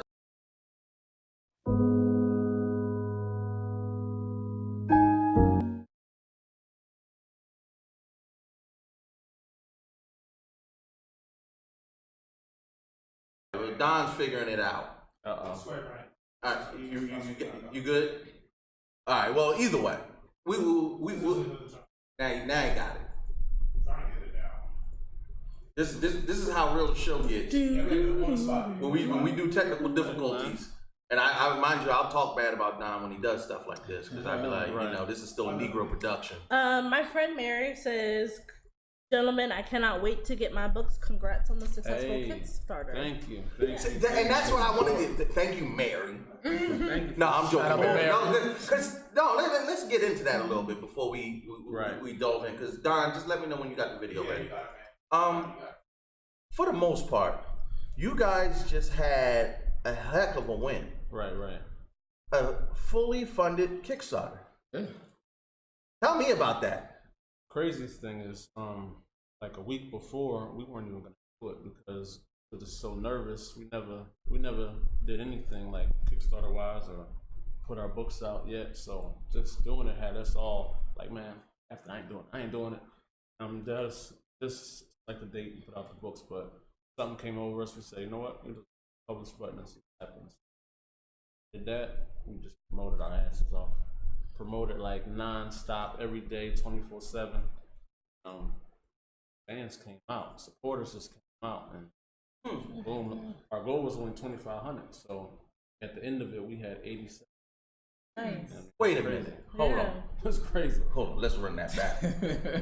You started off with 2,500 as the goal. It was 2,500, and we met that in just boom. Yeah. Shout out to the supporters, all of them. Yeah, please. But see, this is exactly what I mean by live your dream and put it out to the world and let them tell you whether or not it'll be supported by the people. Because, I think that's really inspirational, especially for you two brothers, because this is your first foray into anything like this, right? Our first, how many months is it? Our website launched in February. That was like our launch. That point on to this, we literally less than 2 years from our idea to this reality right here. Yeah, something tangible. Less than 2 years. Like, we had conversations on the phone just talking about, is it possible or not? You know what I'm saying? Oh, man, you're making brother misty. I love hearing that. Right. Yeah, because we didn't know. We didn't know that it was a whole sub world of, you know what I'm saying, of indie comics. Right? Indie comics, especially people of color. You know what I'm saying, of this magnitude. So when we found that out, we said, well, why can't we do it? We can just try. And it went from, yo, bro, I got an idea about a character. Well, I got one too. What's your character about? Well, let's make a whole world. Then we created a whole universe from a character and build the universe around them. And then added other characters, and we got online and started studying, started researching, started asking questions. So if you don't mind me asking, I just want to dig into you guys personally a little bit. Are you geeks? Oh, would you quantify yourself as geeks? Or are you casual fans who were artists and then built the world out? Me personally, I'm a geek, but it's like no one realized it just meeting me. I was a rapper. Do all these cool black things that no one knew I was really in the comics. I know him for a while. I never knew he was in comics till I just asked him one day. He said, "Yeah, bro." He started hitting me with knowledge. I'm like, okay. That's what I'm saying. You so busy being cool and black that people don't really know you got that's what I'm saying. But that's the new geek. But that's my point. That's the new geek. We're not these nerdy pocket protecting like Megan Thee Stallion. Right, yeah, Megan Thee Stallion changed the game. She's stunning on that anime. Shirt, Right. But because I was peeping Naeem's Inc. Like, he got Superman. Listen, you don't tack nothing on your skin that you not into like that. Because I got a Guy Fawkes on mine, and that was my first tack. And they were like, "You sure you want?" Yeah, this is my beef. That's my thing. Mm-hmm. I should have known, because when I met his son is named after. Hello? Yeah. You know what I'm saying? Yo, I got homies who named it like right. Yeah. But that's dope, because that shows just how far we as African Americans, especially black people, because it wasn't cool to be a geek. At least if you don't mind me, I don't know what era you grow. I don't want to say how old you are, but what era did you grow up in? Like 80s to 90s? Born in 85. 80s, 90s. Yeah. See, I'm 82. So I guess by the definition of geek, I am one. You know what I'm saying? But just like him, I'm from North Philly. And he was like, don't think it's sweet. Yeah, I'm from North Philly, and everybody I grew up around and hung around, we didn't talk none of this stuff. You know what I'm saying? I had to harness that in and keep that in myself. You know what I'm saying? And then I think I came across somebody 11 or 12 years old who I think in middle school, that shared the same interests as I did, and we would talk about it. Couldn't wait to get home and watch the X-Men cartoon and stuff like that. Yes. And go talk about the next day, stuff like that. But yeah, other than that, man, I'm pretty much a regular guy. Ride bikes, play video games. You know, got into the music, and then girls came along. Oh yeah, and, that's how it happens. Yeah, that's how it happens. But you always say it like it's a horror story. No, we love you ladies. We love you ladies. You understand? The girls brought us out of our geek. Like, as soon as we started looking at show, we was like, wait a minute. We was like, get these comic books. Let me be cool. Yeah. But the inner geek was always there. Though. Always the creative part was always there. You know, you know, even transition to adulthood. Yeah. You know, I'm still in front of the TV watching the Cell Saga like it's the first time. You know what I'm saying? And I'm like, I'm like this. You know what I'm saying? Because the fight scenes. Listen, I don't care what. Yeah. Even in the hood, that's why the Wu-Tang did so well when they came out, because you know you had Kung Fu movie geeks. They just didn't put geek at the end of it. Right. You know, you don't really think, we got somebody going on in the chat. What they saying?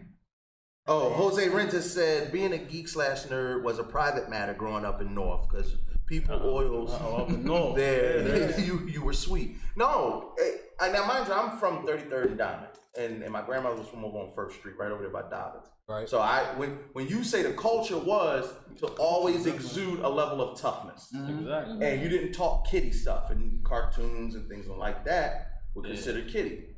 So where did you draw your inspiration to build an entire universe of characters? Like, what are your favorite heroes? Oh, by the way, my mom says she wants to buy your comics for my stepdad. She's going Christmas shopping. And my friend Mary posted you guys' website for your mailing list. Oh, that's what our fans are support. Listen, you come up. Where you at? I got a shirt for you. So my friend Mary and her friends, they actually just concluded their Kickstarter. They're starting.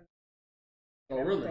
Yeah, so she's very heavily involved. She likes to support other artists her and to like reach out to me for anything. Yeah, so she's a real like Mary, we love you. She is all about her stuff. She is a super fan of the show, so anything that I put out there, I'm like, hey, you guys, like these are these people that we're interviewing. They're really cool. She definitely like goes hard, and like I said, as someone who's also trying to do what you guys are doing, put out their own content. Mary, contact me. Yeah, ASAP. So I'm just saying, she's run it through his island wife first. I'm saving you. I'm helping you. But you mean contact me for a shirt? I saw you on the Head Niggas in Charge. It's Head Nerds in Charge. I said Head Niggas in Charge. Well, listen, Mary, contact my wife. There you go. Smart man. There we go. No, but like, where did you draw your inspiration from? Who are your favorite heroes? Me personally, first thing I was introduced to Star Wars by my pop. Pop was a big, a lot of my geek inspiration came from inside the house. So even though as tough as my big brother is, he was a big Transformer guy. That was that word. That was that 80s baby stuff. Mm-hmm. So, you know what I mean? I bounced off of them. But outside, when I left the house, I didn't really know how to, but inside the house, it was heavy Star Wars, heavy sci-fi. So yeah, Star Wars to me was kind of what launched me off. And then, I was introduced to the Turtles. Big Trouble in Little China played a major part of my life. Mortal Kombat. When I first seen that when I was in a bowling alley out in West Philly, I was like 4 years old. I was scared as hell when I seen that blood. Man. Yeah. I said, wait a minute, what's going on? Scorpion scared the hell out of me. But now I love Scorpion. That's your twist. I'm all about Scorpion now. But I was a little thrown off with Scorpion in the movie. First had his hand open up. I was like, that little, it threw me off a little bit. I guess he just scared everybody. He scared me too. They used to make up stories about him to me. He scared me. He scared me because I was like 5 and I seen somebody playing it in the arcade and he took off his thing. I said, wait a minute now. Yeah, that was wild. Yeah, right, it was scary as hell. I remember when we used to line up the quarters and play them Johns. Yeah. So being born in the 80s is dope because we grew up from the arcade and then we evolved to the console. We the best geeks. I mean, so everything we kind of know. Maybe not you, Weeaboo. Well, they are the best. You could barely breathe. Weeaboo Jr. He's sitting there. He's still earning his stripes. Right. Shut up, Waffles. Diane, what about you? What was your inspiration? Who was your where did your geekdom come from? My mother. Oh, there it is. I wanted like Tupac, Dear Mama to start playing in the background. Real man. I appreciate it. Yeah, hey, shout out to moms, man. She exposed me early in the game to sci-fi. I'm talking Star Trek. I think I just got into it. Star Trek: The Next Generation was probably the first thing I was exposed to. Dope.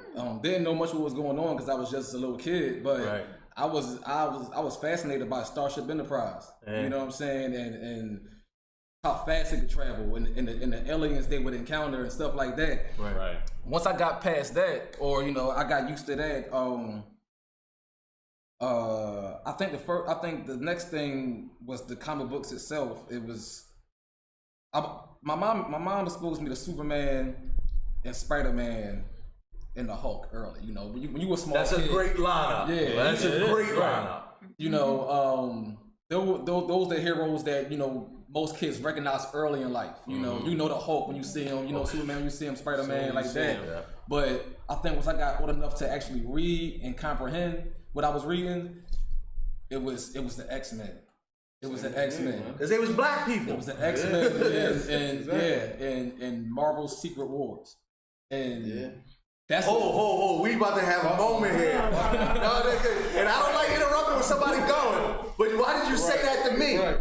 My first comic book ever was Marvel Secret Wars issue 8, Spider-Man. Right. First encounters the black suit. Yep. My first comic book ever. I have it framed at the crib. Let me tell you something. That Secret Wars,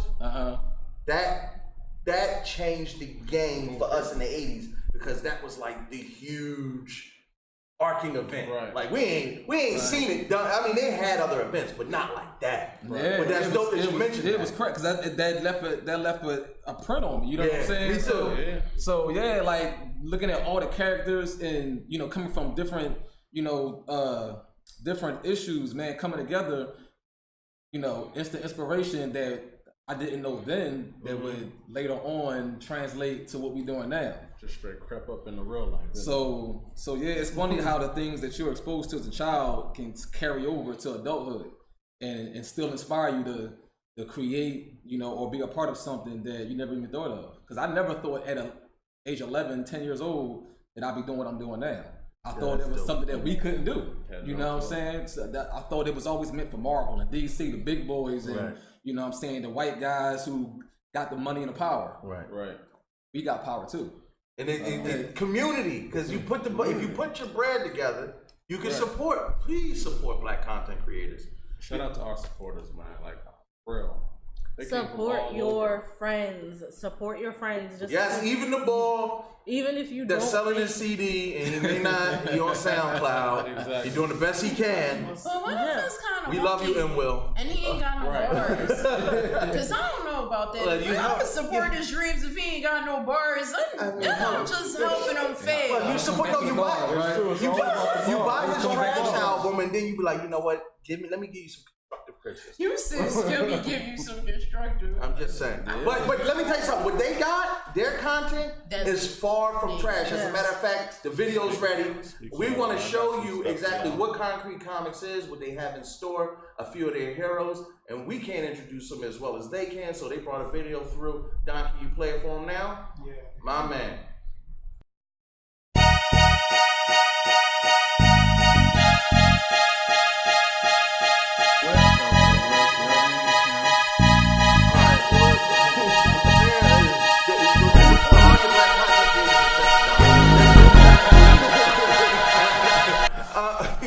All of them except Donnie.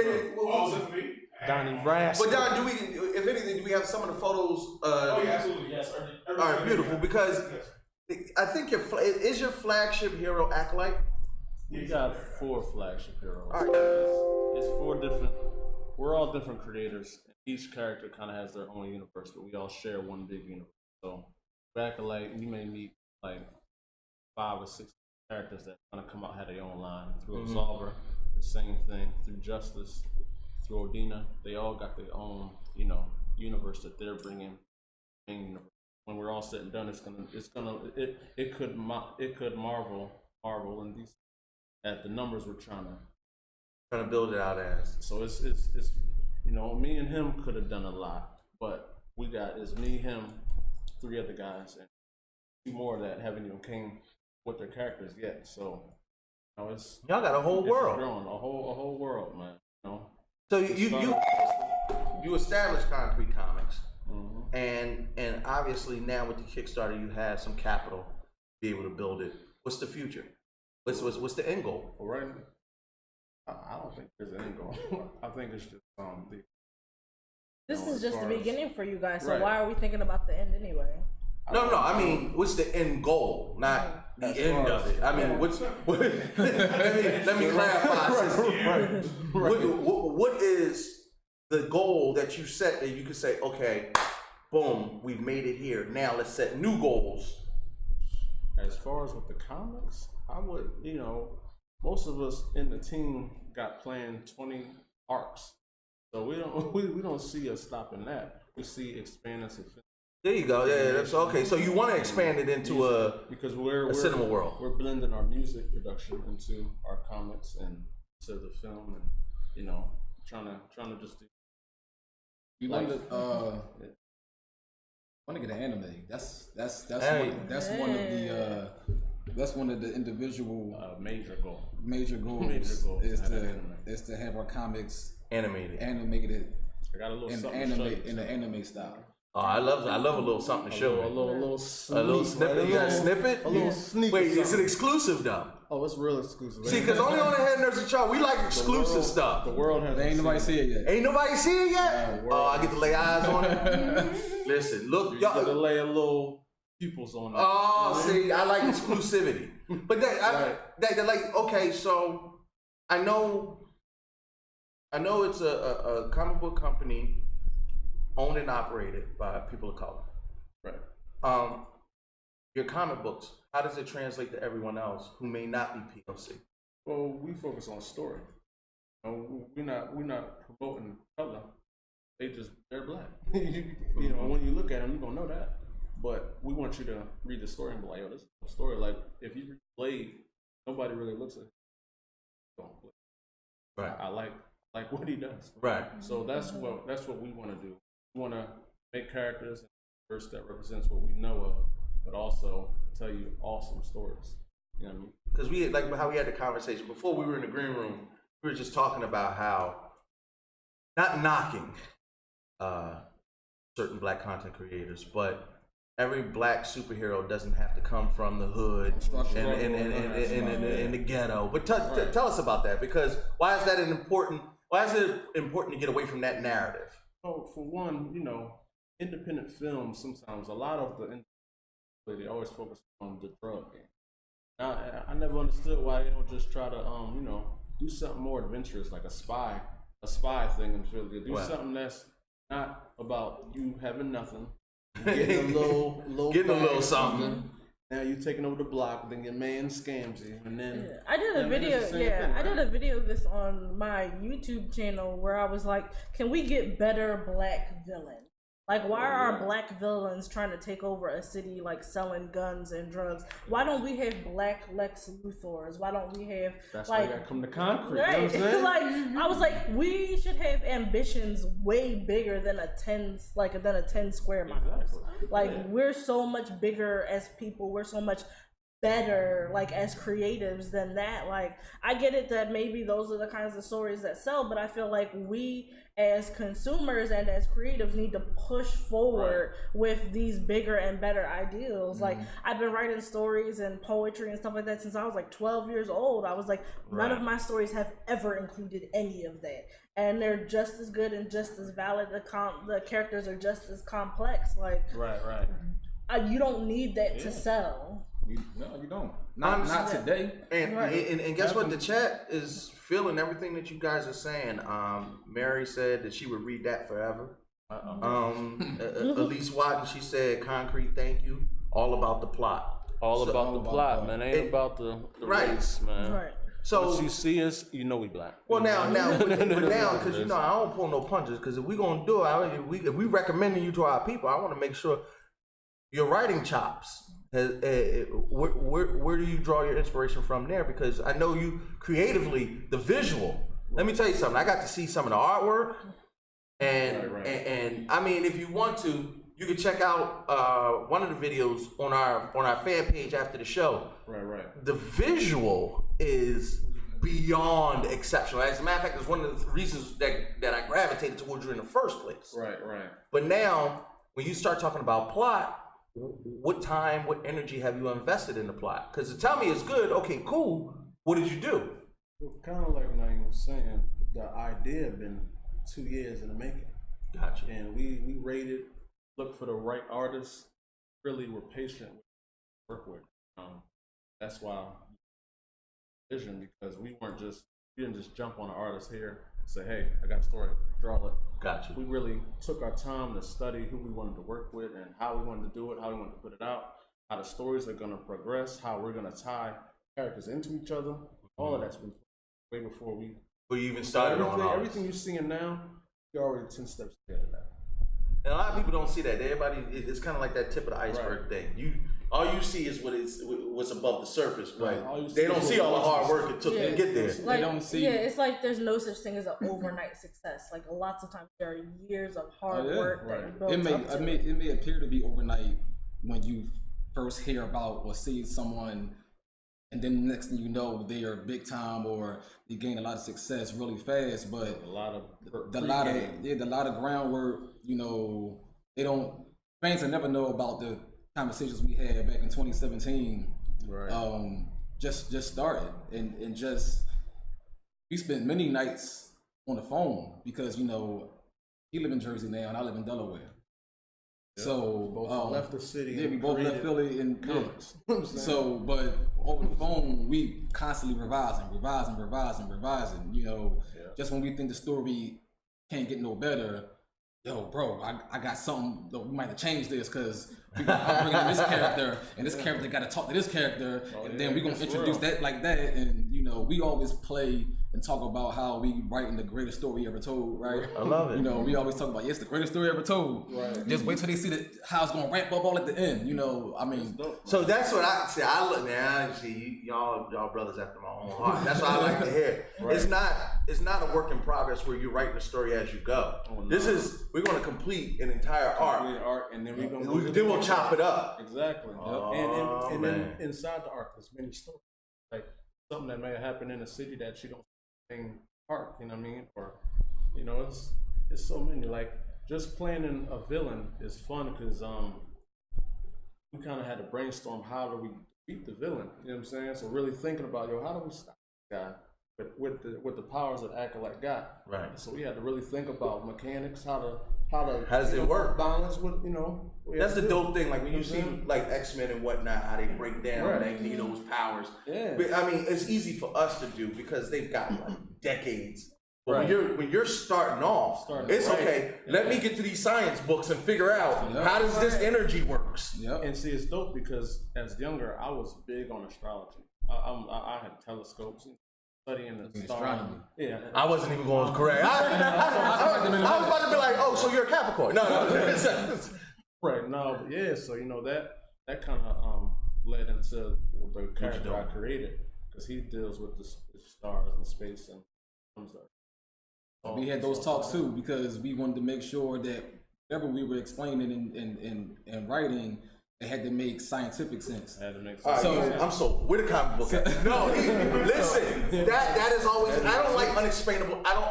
It had to make sense. It had to make scientific sense. No plot holes. Right. None of that. Sense with the time we went back to Earth. We talk about all that. See that now you're winning my heart with that idea because take a Scarlet Witch. We get it. She's got these powers, a probability, and this. But where they come from? Come on, I mean, break that down to me. Just because she's a mutant, okay, that's a plot hole. Then fine. But if you and I'm not trying to back y'all into a corner where now you don't have no escape. But if y'all stay true to that, that'll make you different across the board. I can tell you right now, I'll be one of the first people online to pick up your product. But if I want to get in that line, where do I find you? Yeah. No, I mean, legitimate. Where do I find you? He was like, yeah, you can get in the line. All right. Hey, listen, man, concretecomics.com is where we're going to be pushing everything out. So everything you're going to get, you're going to be. And you guys are on Instagram, right? We on everything, Concrete Comics. Okay, now spell it for him, because remember. KONKRET Comics spelled regular. There you go, because y'all get that, because with our listeners, we Philadelphia public school system. They in there. All right. Yeah, that's what I'm saying. They already talking about Concrete Nation. Yeah. Right. Say less. I see you, Amber. Yeah, that is. Listen, Don and Ari, let me know if you want. At the end of the show, what I want you guys to do, and I want you to take a good listen. Go to our fan page, look at the video of Concrete Comics, surmised their characters, who they are, set to some dope music, and it's just a montage of what these brothers represent, because this is the movement. This is one of the reasons why we developed our own platform. Right. One of the reasons why we connected, and not everybody that comes on this show becomes a cousin. And we don't because we don't like fans and whatnot. Like if you come to the show and it's love, you know black folks, we always gotta play cousin. We always gotta play cousin. But that's how I feel, because when you meet two motivate, well, not even two, they got a whole team behind them. You only see two right now. Yeah, because I'm about to say. Some of them are Patriots. Yeah. One of them is a Patriot. One of them is a Patriot fan. You know what's funny? What's funny is that we it was just recently when we really started to think about who's involved in Concrete Comics. We was like, yo, we really out here like the Wu-Tang of comics. Yeah. You know what I'm saying? Like as far as the numbers go, and the different styles that we bring. I said we really out there. The RZA, the Jizz, and the Old Dirty. You need that. Yeah, for real. I know who the Old Dirty Bastard is. That Patriot fan. No. Oh no, I wasn't talking about ODB. I'm just talking about he's an old dirty bastard. Shout out to Jamil. No, we will not shout out. I'm done with you. No, I love him. He know I love him. He look Choco baby. I know he is. We did the interview. You see the interview? I started messing with him. That's all. Listen, we got a whole interview with Concrete Comics at Black Label Con. We'll also have a follow-up with these brothers, because this won't be the last time. When the content drops, you got a roundabout time? Content is ready right now with printers. The digital versions are coming out very, very soon. So the content will be available within these next few weeks. And I just thought about something that you just said, and I want to double back to. You said everything will be available through your website. That means you're not going to go to the comic book shops and put your stuff in there. We're going to go to certain ones that we feel, we deem we want to hold our stuff, you know. I like that. But nah, we want to remain possible. Just be the guy. We create the content. You're your own distributor. You got to get it from us. Once we get larger, then we might start talking. But right now, it's all family. You know what I'm saying? It's a great way to start. I'm looking forward to this, especially the anime part, because the problem is we still don't have anybody who's like successfully like labeled their show as being an anime that's from America, that actually did us justice, because for the most part when they do it, they always try to, I don't disagree with you. Anime watcher, you know, listen, you know I ain't gonna argue. I'm not saying that the stuff that they came out with was bad, but it's always that they're trying to appease more so Japanese people because they want their approval. But we haven't really had somebody come out and label their stuff as being anime and do what they felt was original for them and what was representing them, and not try to please like Japan, just doing what felt natural, and if the fans come, then they come. I think that was the problem with Cannon Busters. Exactly. Like, Cannon Busters I wasn't even thinking about Cannon Busters, but I was thinking more so about, I'm sorry, Boondocks is an anime. You'll never dissuade me in it. That's why I said let me back off of what you said, because you said from America, black, and they label it as an anime. So I'm not even gonna get on that Boondock vibe, but we all think it's anime style, even if they even if he not saying what's my order? The black with Samuel L. Jackson. Come on. Afro Samurai. Would you qualify that as a black anime that qualifies? And I don't know if a black dude draws. I've been trying to. That's the thing. No, I think that is literally the only one that comes close to what you just said. Yeah, and then like, Right. it just feels like it's pulling from what they see generically in anime, and I want something that feels like it's being original, and I think I would get that. I didn't feel that way about Afro Samurai. Like, I felt like it was decent. It was like pretty original. Because it's still good. Yeah, Cannon Busters though. It was a cluster. It was a That was definitely big. But he got what he Cannon. wanted. Japan respects it, and he's getting the approval of them. And I think I felt like it had an identity crisis. Well, So what about what y'all for what y'all doing? Yeah.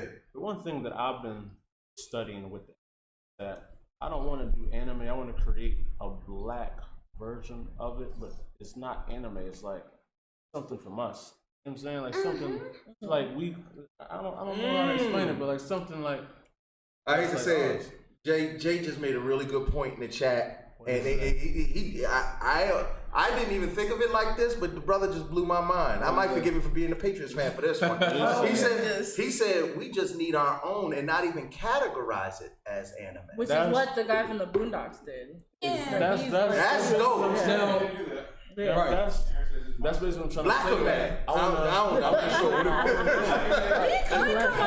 Listen, I don't care. That's what I'm saying. I want to create my own thing. Like, it's not anime. It's just something we did that is original to us. Negro man. And you know, this is what it is. I'm on that way. Yeah, but if it makes it all the way overseas somewhere, then that's great. Right. Play it in Africa. Yeah, but that's not the main goal. Is to just grab their attention. It's never was.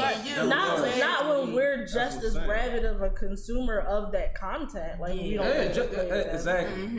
Uh-oh. Amber said, can she get an Acolyte poster? Amber, you at the DM. She got one. Oh, you out here hustling. She out here trying to hustle up content. She out here tripping.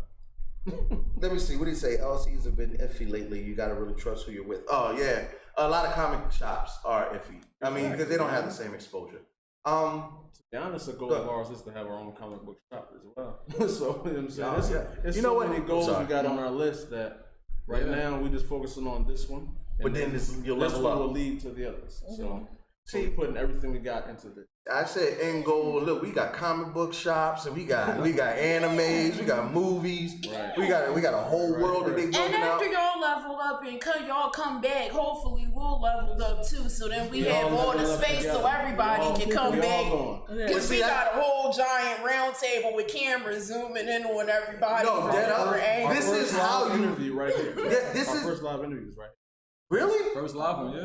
Our first physically live. We're always the first. We got it first. I just want to say, listen, if you're a black content creator, if you're really about your business and you're doing something positive in the community, like these brothers are, reach out. Because genuinely, it warms my heart, number one, to hear that. Yeah, first. Number two, the content that you're putting out is exactly what I want to see in the movies.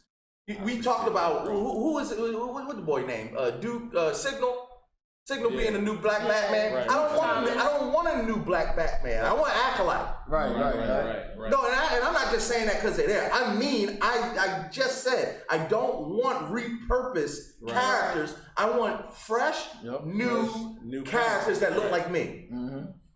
Exactly. It's a lot of them out there, but a lot of people are trying to go under the Marvel and DC and not be their own. Hey, he said Negro man. Y'all are ignorant. Negro man. Well, I don't care what the man is called, long as it's long as exactly, man. That was our aim, to be original. We don't want to model our characters after anybody. You know, we spend hours and days brainstorming on how not to be somebody too. Who could we create that's original? Their story was never heard before. Their origins was fresh. Even all the way down to the power sets, you know. Yeah. So that's dope because I'm looking for new stuff from out of y'all. I'm excited. Hey, I'm tired of freezing powers and everybody between Elsa and Iceman and Frost and Sub-Zero. Yeah, we got 1,001 niggas that can freeze something. I can't get a cold drink of water. I'm done. I can't get a cold drink of water. I'm just saying. Everybody can freeze something. I can't get no ice cubes. No. Everybody can freeze something. I like that. I mean, anytime something fresh and innovative is coming out, We definitely down for it. We already know that the content's coming out on the website. Definitely check these brothers out. We're going to be reposting a lot of their prints so you can get a good look at it. I'm bringing them to you. Oh, and I need autographs from the whole team. Are going to be here. I need autographs, and I need to know how much that run, because you already know how I do. We pay to support, because support is more than just taking. Support is buy the content, because that's how you get more content. Exposure does not pay their bills. No freebies, unless you work for HNIC. So we need you to at least be discounted if you come work for us. But if you go support, we out here. We're gonna kind of change lanes a little bit, because today is a special day of remembrance and love, and some heinous acts were committed on a day just like today. We're going to get into it, but for many people, September 11th has a level of significance. Either you were young and you don't really remember it, or you lived through it and you'll always remember it as the day the world changed. We have a brief video that we wanted to show everybody to just kind of remind folks who may have been too young to appreciate what happened during that time, and to kind of have a sobering thought before we get ready to close out the show. Don, please have that video.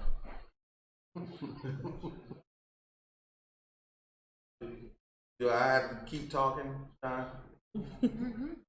No? Shout out to the engineer, man. Yeah. It's a Facebook format. So I'll send it through. Okay. Just yes or no, because I don't want them just looking at me. Producer. All right. Well, we're going to keep going. Well, we could talk about my mother's feelings on the situation of 9/11. What mama said? She actually was in tears yesterday and today, because I brought up my elementary school, and it made her think about when it happened, and they gave her that alarming call, because they didn't say where, but they said it was a terrorist attack happening, and then she needed to come get me, so she flipped out. Because I'm her only child. You were in elementary. Oh, wait, hold on. Before we start the video, the video's good, right? All right. So before we start the video, because now I gotta finesse a segue. We're gonna go from left to right. If you don't mind, Tef, could you just say, where were you the day that the towers fell? I was in school. I was in the 8th grade, doing not one of my regular subjects. It was like something. We were doing like a project, something creative. And the teacher came in and was like, "Yo, turn on the TV." What about you, Ronzo? I remember I was at home. I think it was service day. I was chilling. I was watching my mom and dad was getting ready for work, and I was looking at the news. I was like, "What is this?" I just seen the plane. I thought it was like fake. I was watching. It didn't really process till after I really looked at it like that. I really just like it was hard to process that somebody actually flew a plane into the building. So it kind of. Yeah, I think it's like the first time we've seen something like that. I've never seen nothing like that. So, what about you, Nate? I was home too, and I think I was asleep, and I woke up to a phone call, and one of my friends had told me to turn the TV on and see what just happened. You know, turn to CNN. I think it was CNN. Turn to CNN, and it was right after the first one hit. So I didn't see the first one hit, but they was talking about it. You know, they was reporting live after it just happened. And as I'm watching the report, the second one hit. And so before the second one hit, I'm like him. I'm trying to process, how can a plane fly into a skyscraper like that? You know, I'm like, did somebody lose control of the plane? You know, they just couldn't steer it. What was going on? And it was hard to believe that, you know, it hit a building, and then in my mind I'm still thinking it's an accident, even though it's hard to try to understand. I'm thinking this has to be an accident. Then when the second one hit, I said it's not an accident. It's not an accident. Yeah, that was like a sobering realization. It's not an accident. So yeah, that's where I was. Honestly, I just want to take a second to give big ups and much love to Stephen Jordan. Steve in the chat says, I was at ground zero after the towers fell as a firefighter. So we had one of the heroes sitting right here in the chat with us. Steve, you always check out the show. Much love to you, bro. I didn't know But honestly, we're about to delve into it. Like Sassy said, she was in elementary school. Sassy, how old were you then? I think I was in like second grade when that happened. Yeah, I had to have been in like second grade. Second grade. Yeah, I was 13 going on 14. I'll never forget. I had graduated. I had graduated high school in June. Ours fell in September, and I was saying, we had an interview for Circuit City that day. Circuit City ain't even around no more. Throwback. Yo, we had a drug test. I was trying to get right. Oh my God. And I'll never forget my man blowing my phone up. I'm like, yo, nigga, the interview ain't for another few hours. Why is you calling me? Right. Turn on the TV. Same story. And to me, it was after the second plane that hit the building. And it was kind of like, when the first plane hit, it was like, oh, an accident, like you said. Yeah. So the phone calls ain't really go out like that. After that second one, it was hit to death. And I'll never forget, throughout that day, the level of fear kept escalating. Because and it wasn't the fact that it was in New York and we were in Philly, it was nobody knew what was going on. Right. And remember when, you know what? Before we even get into it, Don, he always deal with my foolishness, but he's got the video ready for y'all. We're gonna take you down memory lane, and we're gonna play this video to you. Just want to give everybody a heads up. There are some graphic images, nothing too crazy, but if you're emotional, take a walk. If it's a little too much, this might be the time to go to the bathroom, but make sure you come on back. But for those who not only helped at Ground Zero, but who lived through the experience, this is for y'all.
On days like today, I would consider Patriots Day. Now it is. Sometimes I gotta take the crown off. Think about where you've been. Think about where you were, and everybody can talk about where they were at that time, but that is definitely the day the world changed. And since that day, the earth stood still. The phrase terrorism has completely changed the landscape. Even in our geek community, I'll never forget one of the things that really stuck out to me the most was Spider-Man issue. Came out and had Spider-Man standing over Ground Zero. And it's not even Spider-Man. Not Captain America. It's not Thor helping to lift heavy beams. It was, they put Kingpin, Magneto, Otto Octavius, and Victor Von Doom on top of this rubble with the caption of, because even those that we thought were enemies still didn't want to see the loss of human life. And there's this panel close up on Doom with tears coming out of his metallic mask. He was already one of my favorite all-time villains. But to have Doom cry, and they went back and they did an interview about them drawing that comic and what it meant to 9/11 and whatnot. And they were just talking about how Marvel did their remembrance. And it speaks to what we're talking about, the importance of comics in culture and media, and especially in remembrance of this day. I thought that was like one of the most major things that I ever seen in a comic book. Is there anything as far as how, I mean, not to put anybody on the spot, but geek culture and 9/11 kind of went hand in hand, because there was a lot of different comic books and things like that came out. Anything that stands out into y'all mind? I didn't even know that was that. I need to go look into what you just talked about. Go on Instagram. I reposted it. That was a thing. Yeah. Well, see, because Sassy, for you, you were so young. And yeah, first of all, I was really little, and I was just like, well, that's crazy. I didn't really get all the way why everybody was flipping out, because as far as I knew, all I knew was that it wasn't something that was right near where I was. So I was like, well, that's crazy, but like I wasn't really fully getting the picture. And then on top of that, like as far as with nerd culture, I'm not really a comic book person. Gotcha. So there wasn't much of that going on. Nothing was going on in the anime world, because of course they weren't thinking about that, because they don't live over here. Yeah, so that was. But even here in Philly, like they shut down the city. They got real, huh? I'll never forget that. We had to go home immediately. I was like, what's going on? Why is my mind flipping out? To Pennsylvania. Right, exactly. And everybody was. United Flight 93 that went down in Pennsylvania. Right. It interestingly enough, that was like one of the first times. And I mean, I like to infuse culture and everything that we talk about. But I'm a big zombie apocalypse guy. And you always think about the way the world shuts down. Let me tell you something. You know what the scariest thing about 9/11 was? Realizing how fragile our structure of society is. Like, it only took one bad event in one city, one instance, to shut the entire country down. No, like the whole tri-state area up here. In America was a complete no-fly zone. People were on airplanes and they said, if you're in the sky, land now or be shot down. Oh. See, I didn't know all this. Oh, what? Well, because once again, I didn't have too much. Things got real. Things got real. Yeah, because even then, that's one of the reasons why the airlines always had a hard time recovering, because 9/11, listen, that's where you get your airport security from. That's where you get the Department of Homeland Security from. Security from that point went to like 1,000. Right, like, exactly. From that day was like. That's why they took them balls now. How come you're not talking about about that though, like going over that as far as in school history, because it was like they have remembrance and moments of silence for it, but they never got back in depth. I was thinking that too. I'll put it like this. I'm gonna just say this, and because we keep it 100 on the head nerds in charge. We had a long discussion about how we was going to handle 9/11, and I missed some of it. And in the discussion of it, respect to the heroes, the firemen. Well over 2,000 lost their lives, and the police officers who went in to support those firemen. We have stories of heroes who went in and helped in those buildings. I have my opinions, personal, curt opinions on how 9/11 went down, perpetrated 9/11. Yeah. I ain't going to most black folk, we are conspiracy theorists by nature. That's it. Yes. Right. I don't believe that, nigga. George Bush was the president. Oh, boy. I'm just going to say, I appreciate the heroes that went into a burning building that was collapsing. And risked their lives. All the people who sifted through the rubble for weeks afterwards. Yep, risking their lives for people that they don't know. A couple stories of some of the heroes, and I'm going to kind of briefly surmise it. They had 2 former Marines who, after being relieved for 48 hours, they had dug in rubble.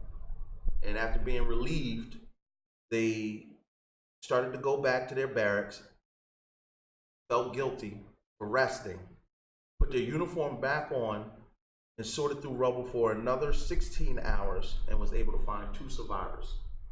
By themselves. 2 flight attendants on American Airlines Flight 11 calmly relayed information to hijackers, on the hijackers, that helped the FBI determine that it was terrorists from the Al-Qaeda terrorist cell set. I'm not even going to try to pronounce his name. Don't want to be disrespectful to that. 2 unarmed. This is what's deep. 2 unarmed F-16s scrambled to stop other possible hijacked airline planes, and the pilots were ready to fly into. This is what they had: no guns, no missiles. They were ready to fly their F-16 into a plane to stop them. Right. That's crazy. Not all superheroes wear capes. And one of the greatest things you could ever do is sacrifice yourself for the greater good. A lot of people did just that during 9/11. We wanted to give our love to those who lost their lives. I have friends and family who lost family members in the towers, and I think New York, New York is New York. New York is always going to be New York, but New York just ain't the same.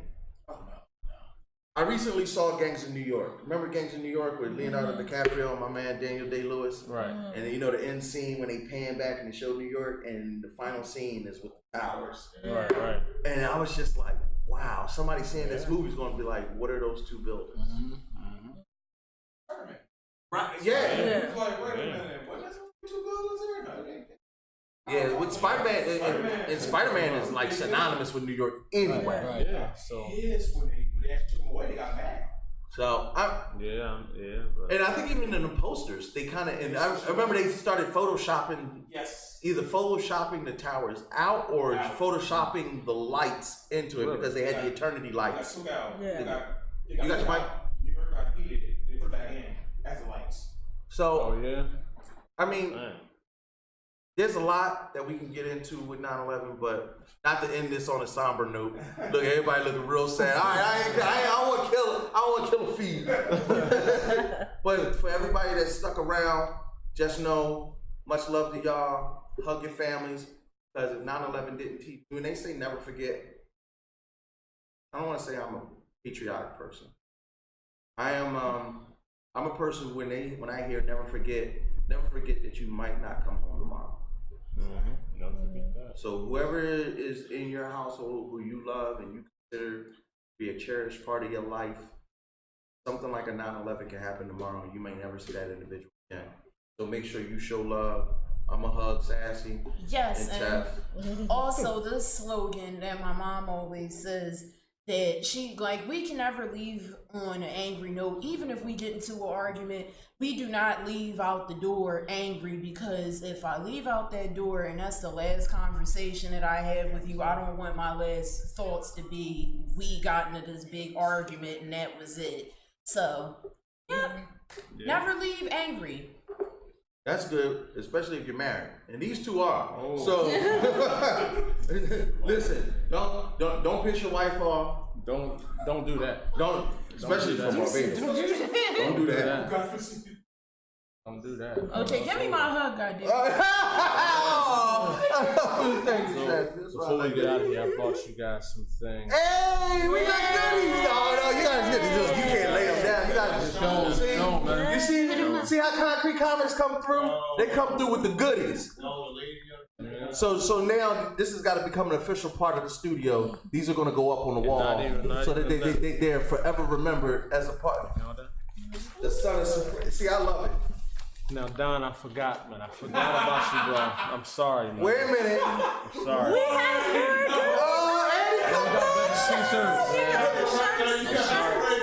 I'm sorry. Huh? To all future guests, I need you to take Concrete. Listen, look. I promise. Take a note.